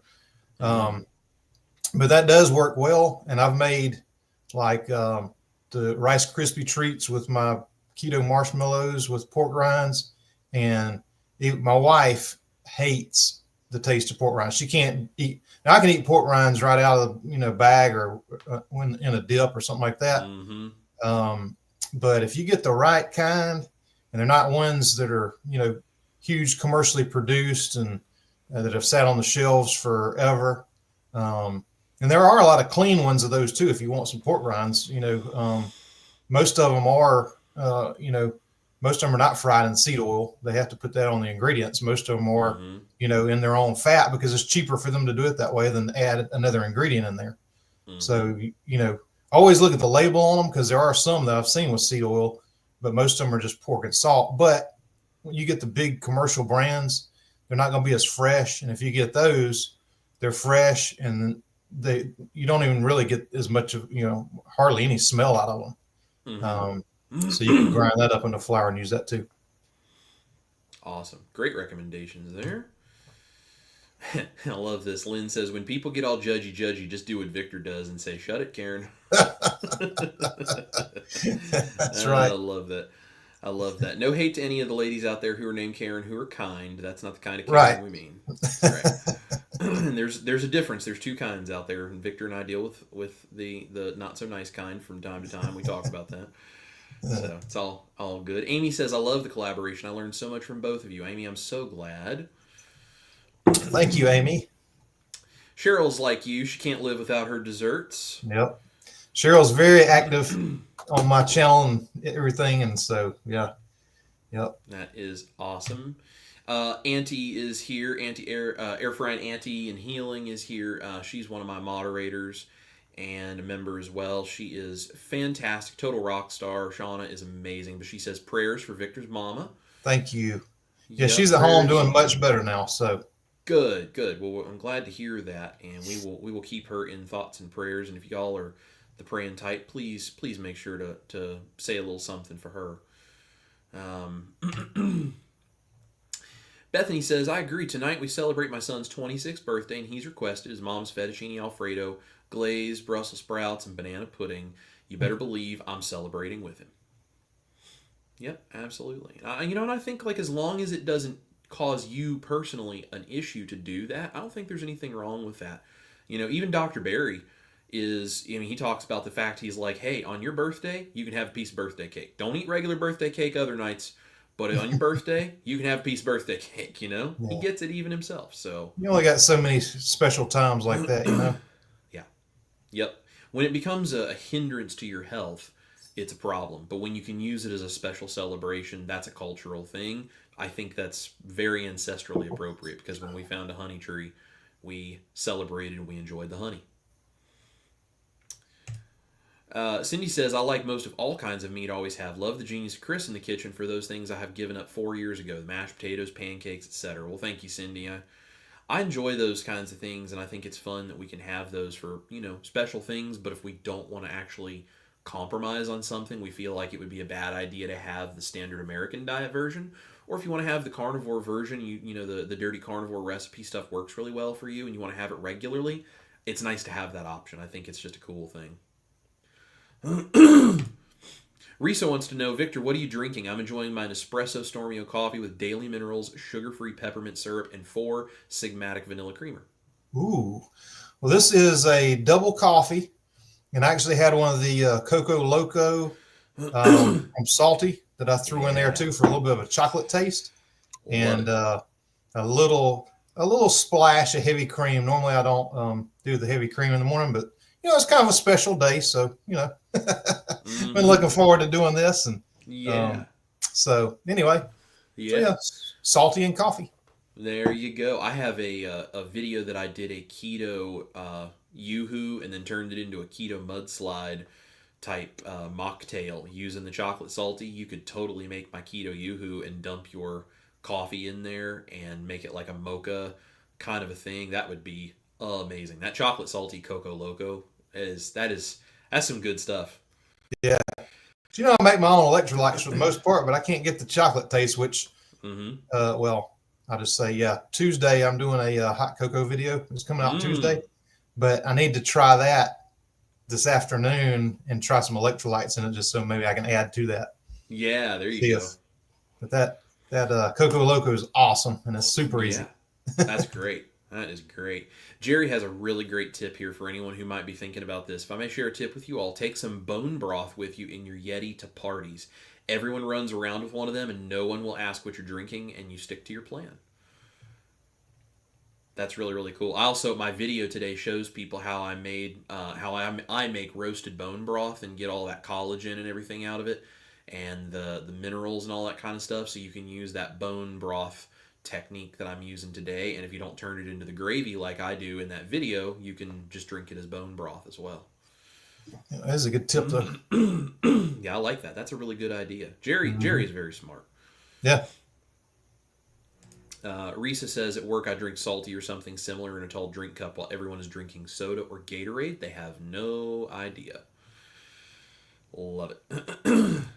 Tanya says, I got my daughter going on this, and she just found Victor and is making his sweet potatoes for Christmas. She's excited about it. Awesome. That's awesome. I haven't seen that sweet potato video yet. I've been so busy doing stuff around here. We gotta go check out that keto sweet potato video you got going on. Yeah, I know the feeling. I haven't been able to watch any of yours either. We've just been, like I said, today's the first day I could actually breathe, and actually the first day I got more than like 4 hours sleep, and I don't know. Seems like weeks. I understand. There's times of the year where it's like you're doing everything you can just to keep up. Yep. Risa wants to know if either of us has tried making hush puppies. I'd love to make them with dinner one night. I have not. Well, I've played around with things that would eventually lead me to a carnivore hush puppy. I have not settled on something I'm happy with a recipe yet, but I am working on that as an idea. What about you, Victor? I have a fantastic hush puppy recipe. That was one of the things I had to make because everybody around here eats hush puppies, and that's what we go down to the coast and it's all fried fish and hush puppies, and so yeah, I got a real good recipe video for that. That's awesome. Sonia says, "Do either of you incorporate raw milk occasionally? I've never tried it, but I see a lot of people who do it. What are your thoughts on it?" I don't. Not that I would be against it. I just, until I get to a point where I feel like I'm at my ideal body weight, there are certain things I just don't incorporate on like a regular basis that I might in the future. Milk being one of them because of the lactose, because lactose seems to really mess with me, and I try to keep my liquid dairy to a minimum. I do recipes with things like sour cream and heavy cream and that kind of stuff. If I'm using dairy, it's usually something like that or a cheese. I don't drink milk because I love milk. I mean, I could drink it by a half gallon at a time. Like it's so easy for me to do that. I love it. And raw milk, I'm sure, would be even better. But I don't want to go to the trouble of trying to source raw milk here outside of Nashville and then incorporate something like that I think would probably just not make me feel that good because of what lactose does to me. Because I can even tell if I have too much heavy cream, if I have too much sour cream, if I have too much cheese, I can tell it just causes some issues for how I feel. So I am, until I get to my ideal body weight, I have not tried the raw milk playing around with it, but I'm not necessarily against it if it makes you feel good and you feel like you're good with it. You can totally do that. What do you think, Victor? Yeah, I used to only drink raw milk, and just now the sugar content in it, I make the milk myself with the heavy cream and water and the sweetener, um, just because of the high sugar content. But yeah, we had 30 something dairies in my county when I was a kid, and now we're down to one, and that one is the one that they do raw milk. So I'm definitely not against it. I think that's a whole lot better for you than the regular pasteurized, homogenized whole milk. Um, I just don't anymore, just because I make my own with the cream and stuff. Yeah.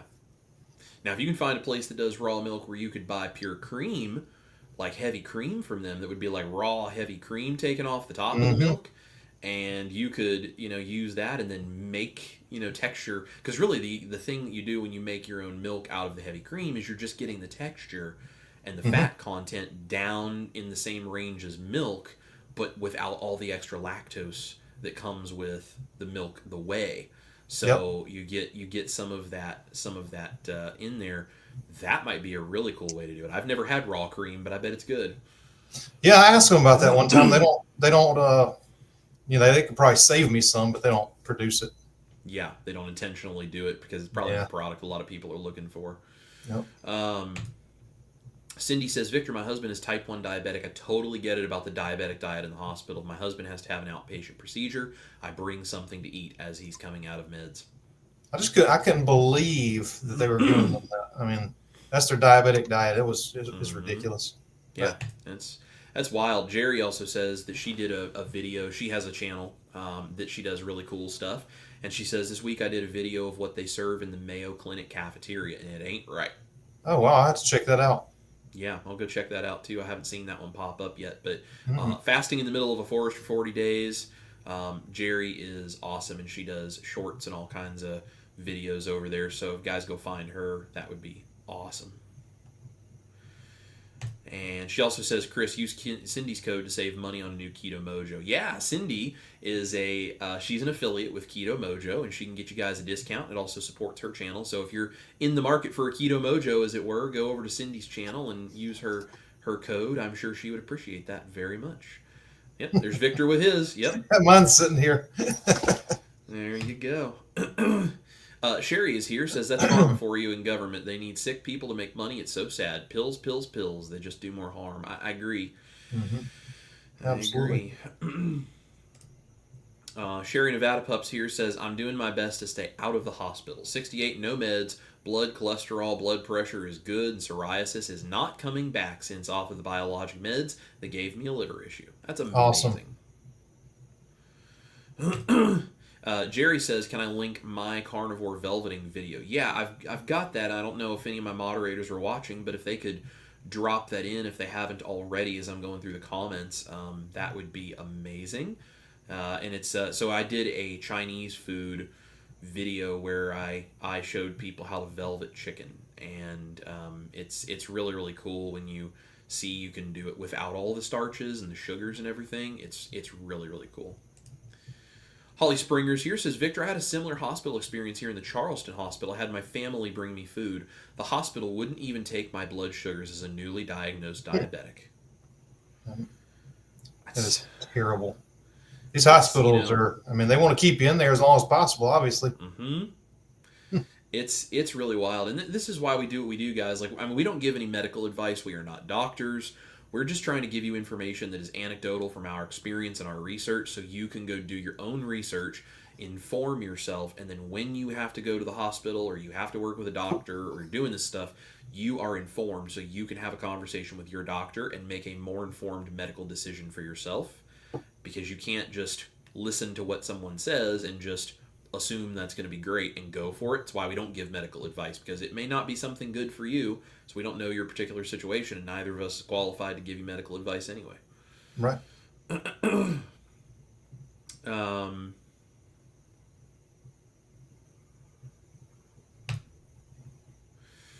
Time Traveler Karen says, with due respect, we have several carnivores already doing that and wearing CGM, and it will slow down your own progress. So I haven't seen any carnivores doing this, and I also haven't seen anybody doing a multi-part series where they're showing you what goes on with a CGM, plus then showing you how the original standard American diet version is cooked, and then also showing you a keto or carnivore alternative to that. I'm pretty sure if there was someone in the space doing that, I probably would have been told about it. Also, slowing down my own progress, I don't think you probably know enough about my body to know what that would do to me, and honestly, neither do I. So, with all due respect, I don't really think you're qualified to give medical advice either, but thank you for your comment.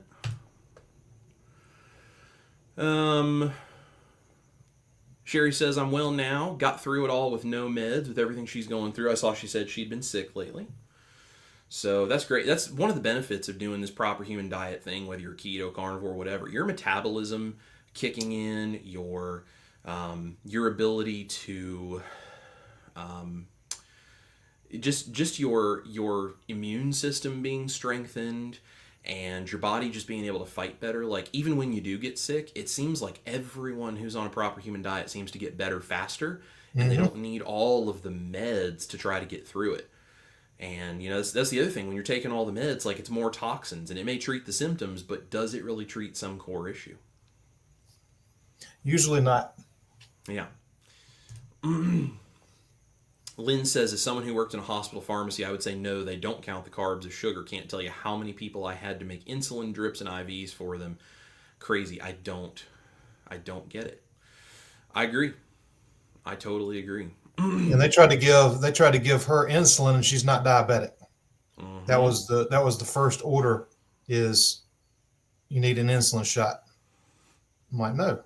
Don't get an insulin shot. You're not diabetic. It's wild. Yeah. And that goes back to that goldfish bowl analogy. Don't put toxins in the bowl and then give the fish a shot to make it stand up against the toxins. Just don't put the toxin in the bowl in the first place, and everybody's happy. It's really amazing. Dinette wants to know, what are your thoughts of miracle noodles and rice? I've never had them, so I can't really give you any thoughts on it. What do you think, Victor? Have you had those before? I haven't tried them, but the ingredients are great. So I would say go for it. I like the palmini if I'm gonna get if I'm gonna buy prepackaged when I do the palmini, which are hard to palm. They're really good. So I think the miracle noodles.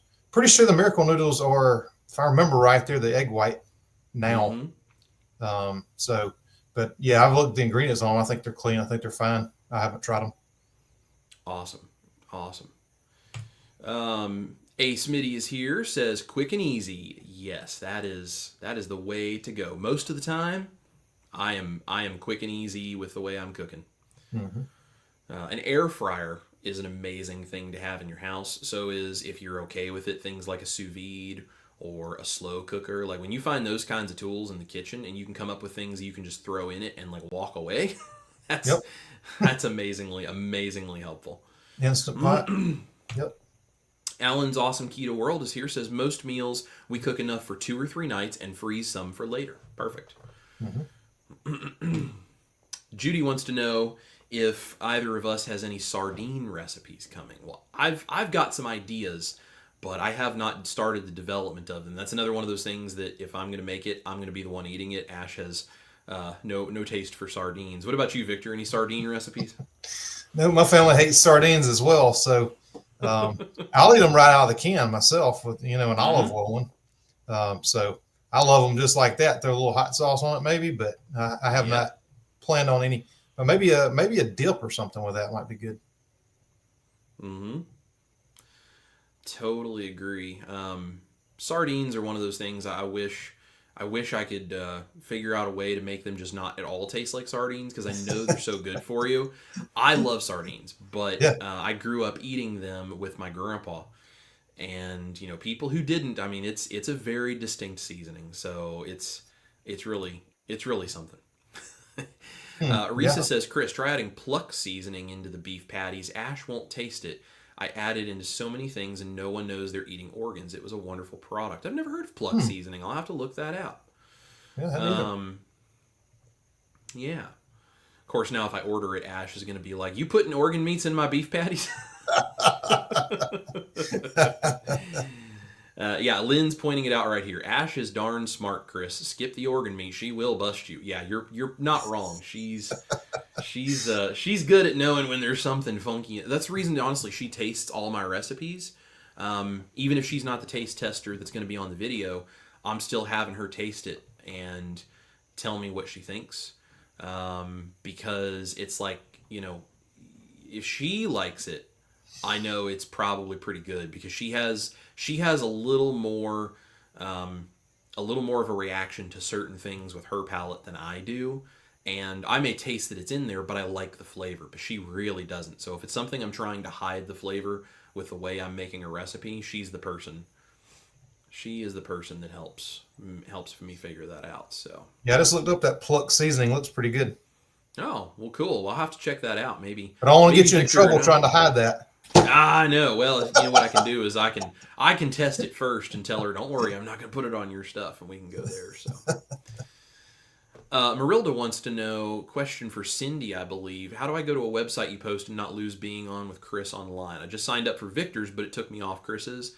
Had to find my way back. I believe if you right click on the link in something, it should let you open it in a different window, or worst case scenario, you can click it and just come back and find me again. We won't hate you for that. We love you.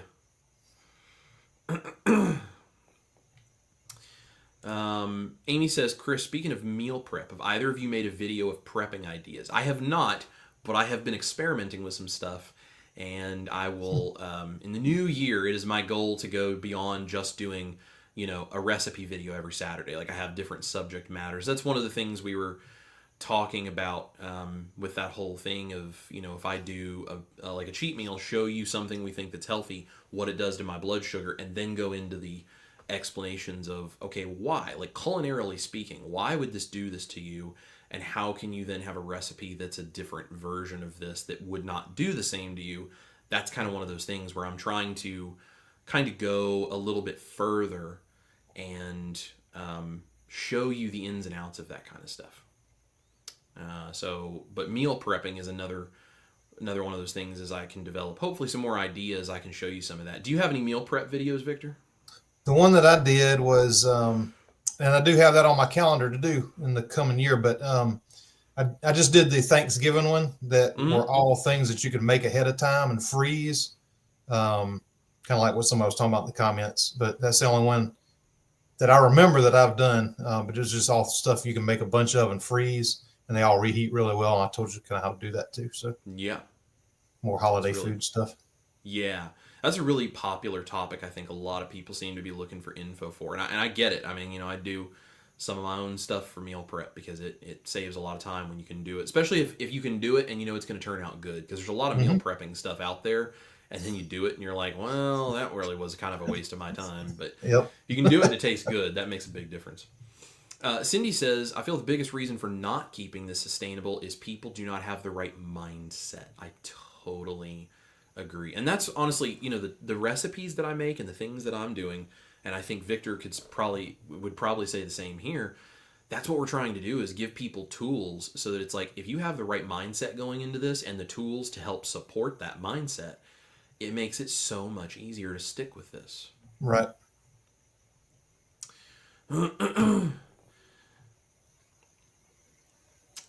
Really appreciate your suggestions. Thanks so much for giving suggestions on keeping things realistic about doing both keto and carnivore and keeping it doable on a day-to-day basis. Yeah, that is why we are here. We want to try to help you guys. Lynn says, so many people think they just cannot live without this or that, like you'll fall over without whatever that food item is. So silly. We are alive and well. Yeah. And that's the thing, helping people understand, like, you're going to be okay. Here's a tool to help get you there, and just convincing them to come over and give it a shot. Like, that's the hard part. It's convincing people to just try it for the first time. So, and let's see. Karen would like to know, I'd like to know how to properly store our keto ingredients. Do you have any thoughts on that, Victor? If you mean like the sweeteners and flour and stuff like that, if you watch any of my videos, now it is plastic, so if you don't like plastic, you may not like it, but those OXO storage containers I used in my sweetener video and my keto flour video, I love those because they're airtight. As far as the foods, I use like glass storage containers with airtight lids also, which you could also use to store the ingredients. And you just, I don't know if they make big enough ones that you could use, but they're probably out there. I just like those OXO ones because they keep everything airtight and good. Yep, that's what I do. I just get airtight containers, and then obviously things that are easy to spoil in the refrigerator, also airtight, generally speaking, unless you have a specific reason you want airflow around something, like when I'm dry brining a steak. Otherwise, keeping everything airtight is generally your best bet. Auntie says, I can't imagine giving up my coffee. 17 years of night shift, my blood type is dark. I love that. And Cindy says, Shauna, that is the same for me about giving up my diet Pepsi, since that is the only real vice I have. Oh, well. And, that's kind of the thing. Like, you find those little things. It's like, hey, if this is the one compromise I make and then the rest of my diet is great, maybe someday in the future that's something you want to try to get out of there. Maybe it's not. That's up to you. You make the decision and see what you think. Marilda is here. She's so sweet. She says, Chris, question. I love liver and was having it once a week. I had to stop because my uric acid went way up. So I thought maybe I could eat it once a month or twice. Shrimp is also high in uric acid.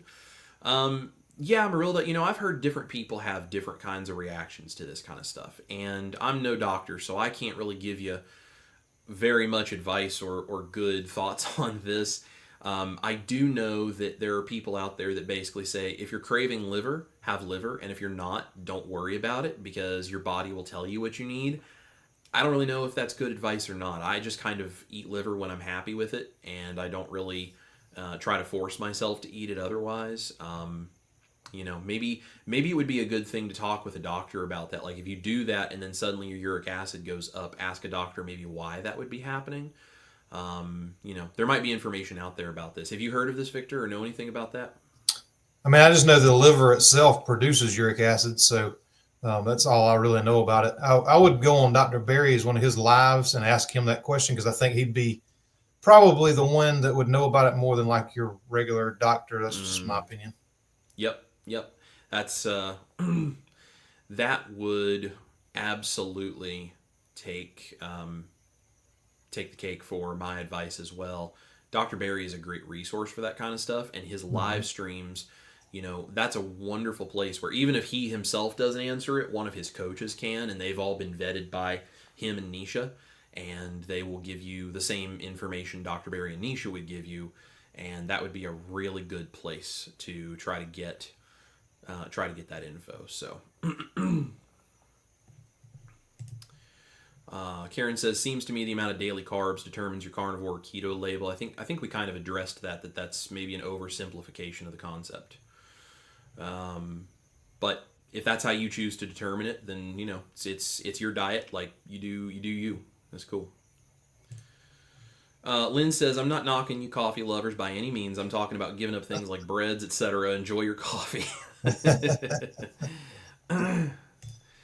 Heather Roberts is here, says, this is why we don't have a healthcare system, but what I and many others call a sick care system. They keep feeding us junk and chemicals to keep us themselves. They keep making money. Yep. I understand. Well, and that's the thing. They don't make any money off of you being healthy, so. Right. Brenda says, my daughter sent a beautiful truffle in truffle juice and natural flavor. What would you grade it on, or would you? Yeah. If you have an amazing truffle, first of all, that is a very high end ingredient, and you should, even if that's not something you want to have on a regular basis in your diet or pay for on a regular basis in your diet, that's a very special ingredient and something that should be treated with respect and enjoy it as the gift that it is. I think.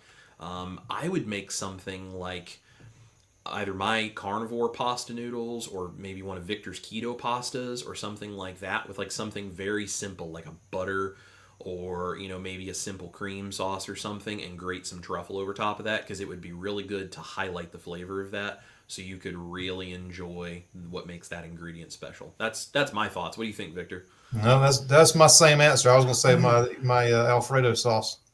Yep. And just keep it nice and simple, because you really want to enjoy that ingredient, because that's a rare and special thing. Yep, absolutely. I don't ever use things like that for myself, not because I wouldn't be into it, but Ash has a mushroom allergy, and since truffles are a fungus, I'm like, I don't know, but what that wouldn't necessarily make her sick. So I've never tried with her, and I'm very hesitant to use something like that because I don't want to make her sick. But that is a great gift. That is really awesome.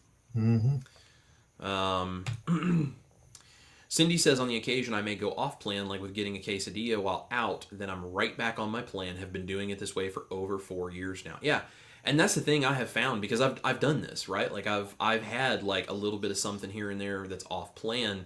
I did my 365 days carnivore, which that's the period of my channel Victor and I met, and so he saw me doing like the weekly health vlogs and the 365 days with no cheat meal, and that's when like I was losing that big chunk of weight.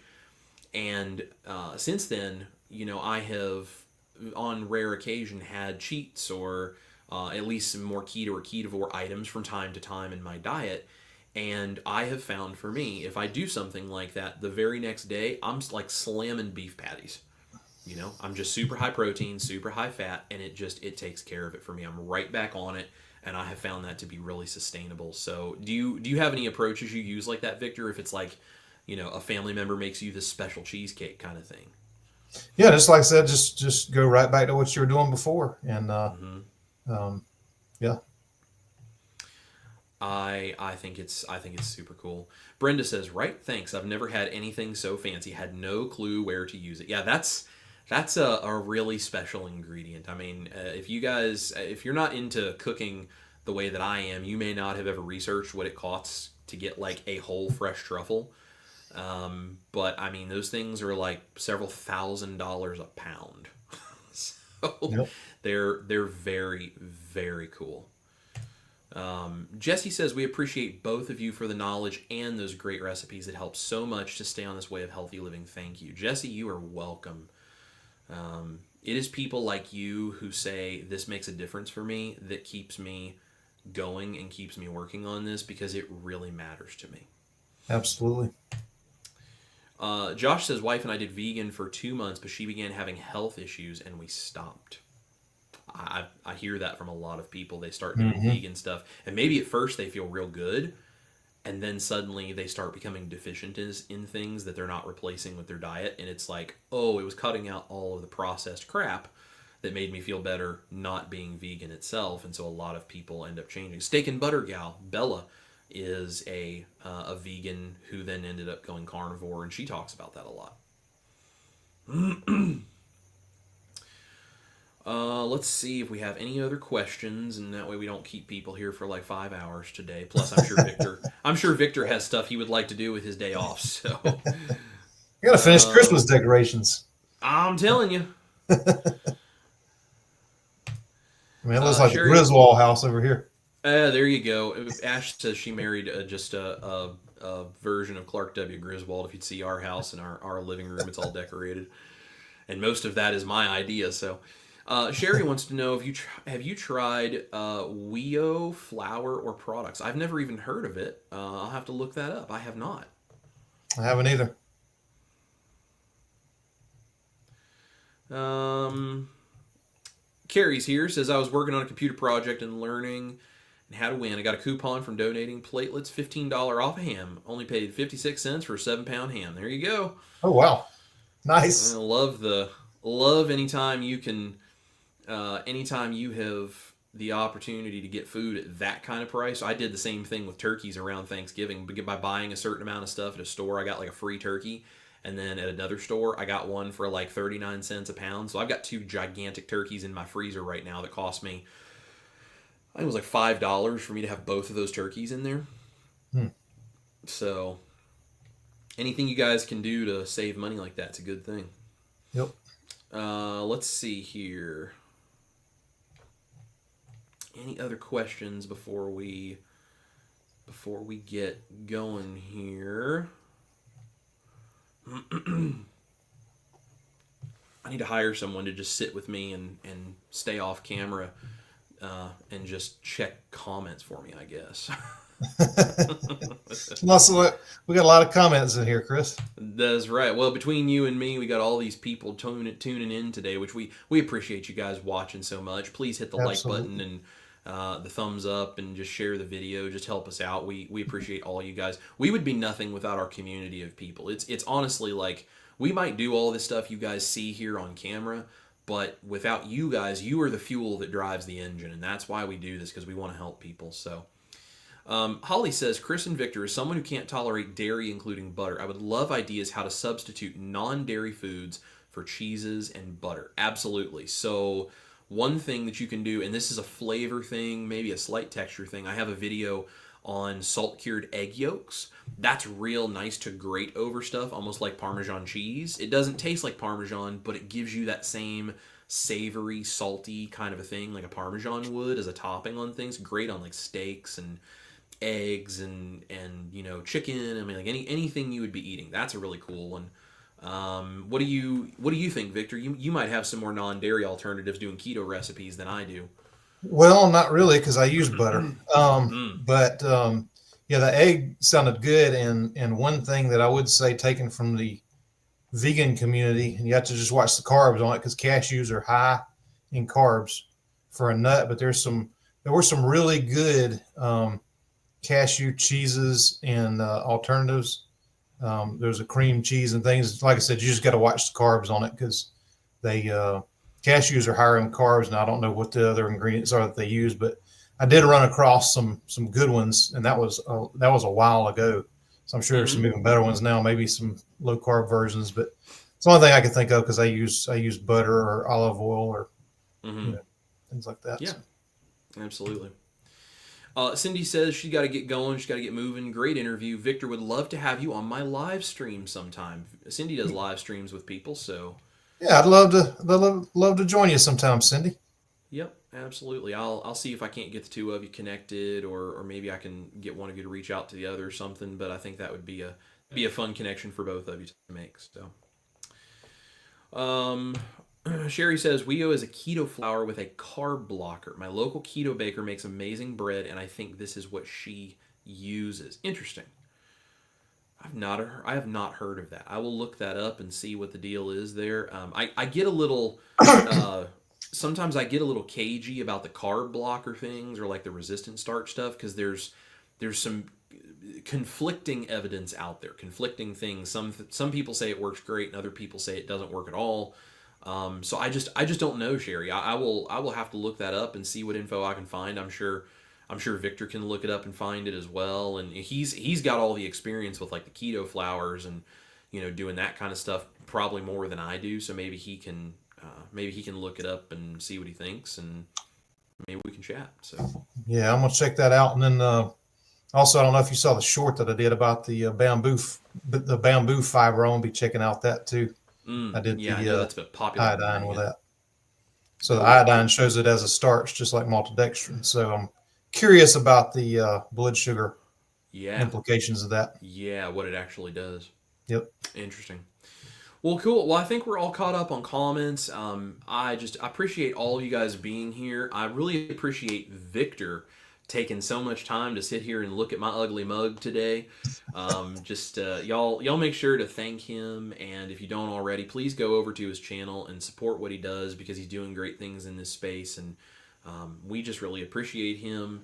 And he's just a good dude. He's just a good dude. Victor and I are just good friends, and we were chatting before we started the live, and we were like, it's really nice to just have someone in this space who kind of does what you do with this YouTube recipe creation, low carb thing that we do, and just to be able to support each other. So Victor deserves the support and the likes and the shares and all the stuff for his stuff, and I appreciate every time you guys do that for me too. I know Victor has several ways people can support what he does. Any of those you would like to mention, Victor? Yeah. I've got the Buy Me a Coffee link on there. Of course, the channel subscription. I'll do a short every once in a while on that. But yeah, any way y'all could support, I would definitely appreciate it, because it's not cheap to do this and buy all the ingredients and experiment to come up with the recipes. So yeah, anything y'all can do, I really appreciate it. And Chris, I thank you for asking me to do this, man. I really do appreciate it. And I know you asked me a few months ago. I've been excited about it and really enjoyed it. So, man, I appreciate you asking me to do it.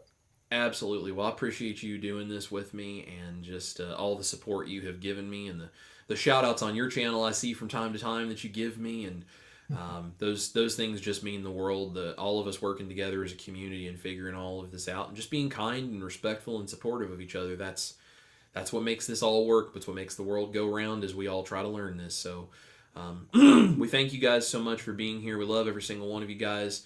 And we can't wait to see y'all on the next one. We've got more stuff coming, so keep an eye on my channel and Victor's, and you'll see us doing more work together in the very near future. And it's going to be a good time. We got a new year coming. We're going to do a lot of cool things on both sides. So, guys, thank you all for being here. Thank you for watching. Thank you for sharing and hitting that thumbs up button. We love every single one of you. This is Chris Cook in Nashville. My buddy over here, that side, Victor. We appreciate you guys. Eat your meat. Love your life. We'll see you on live streams, in the kitchen, in Victor's channel, in my channel, all sorts of places for a whole bunch more keto and carnivore recipes. Bye, y'all.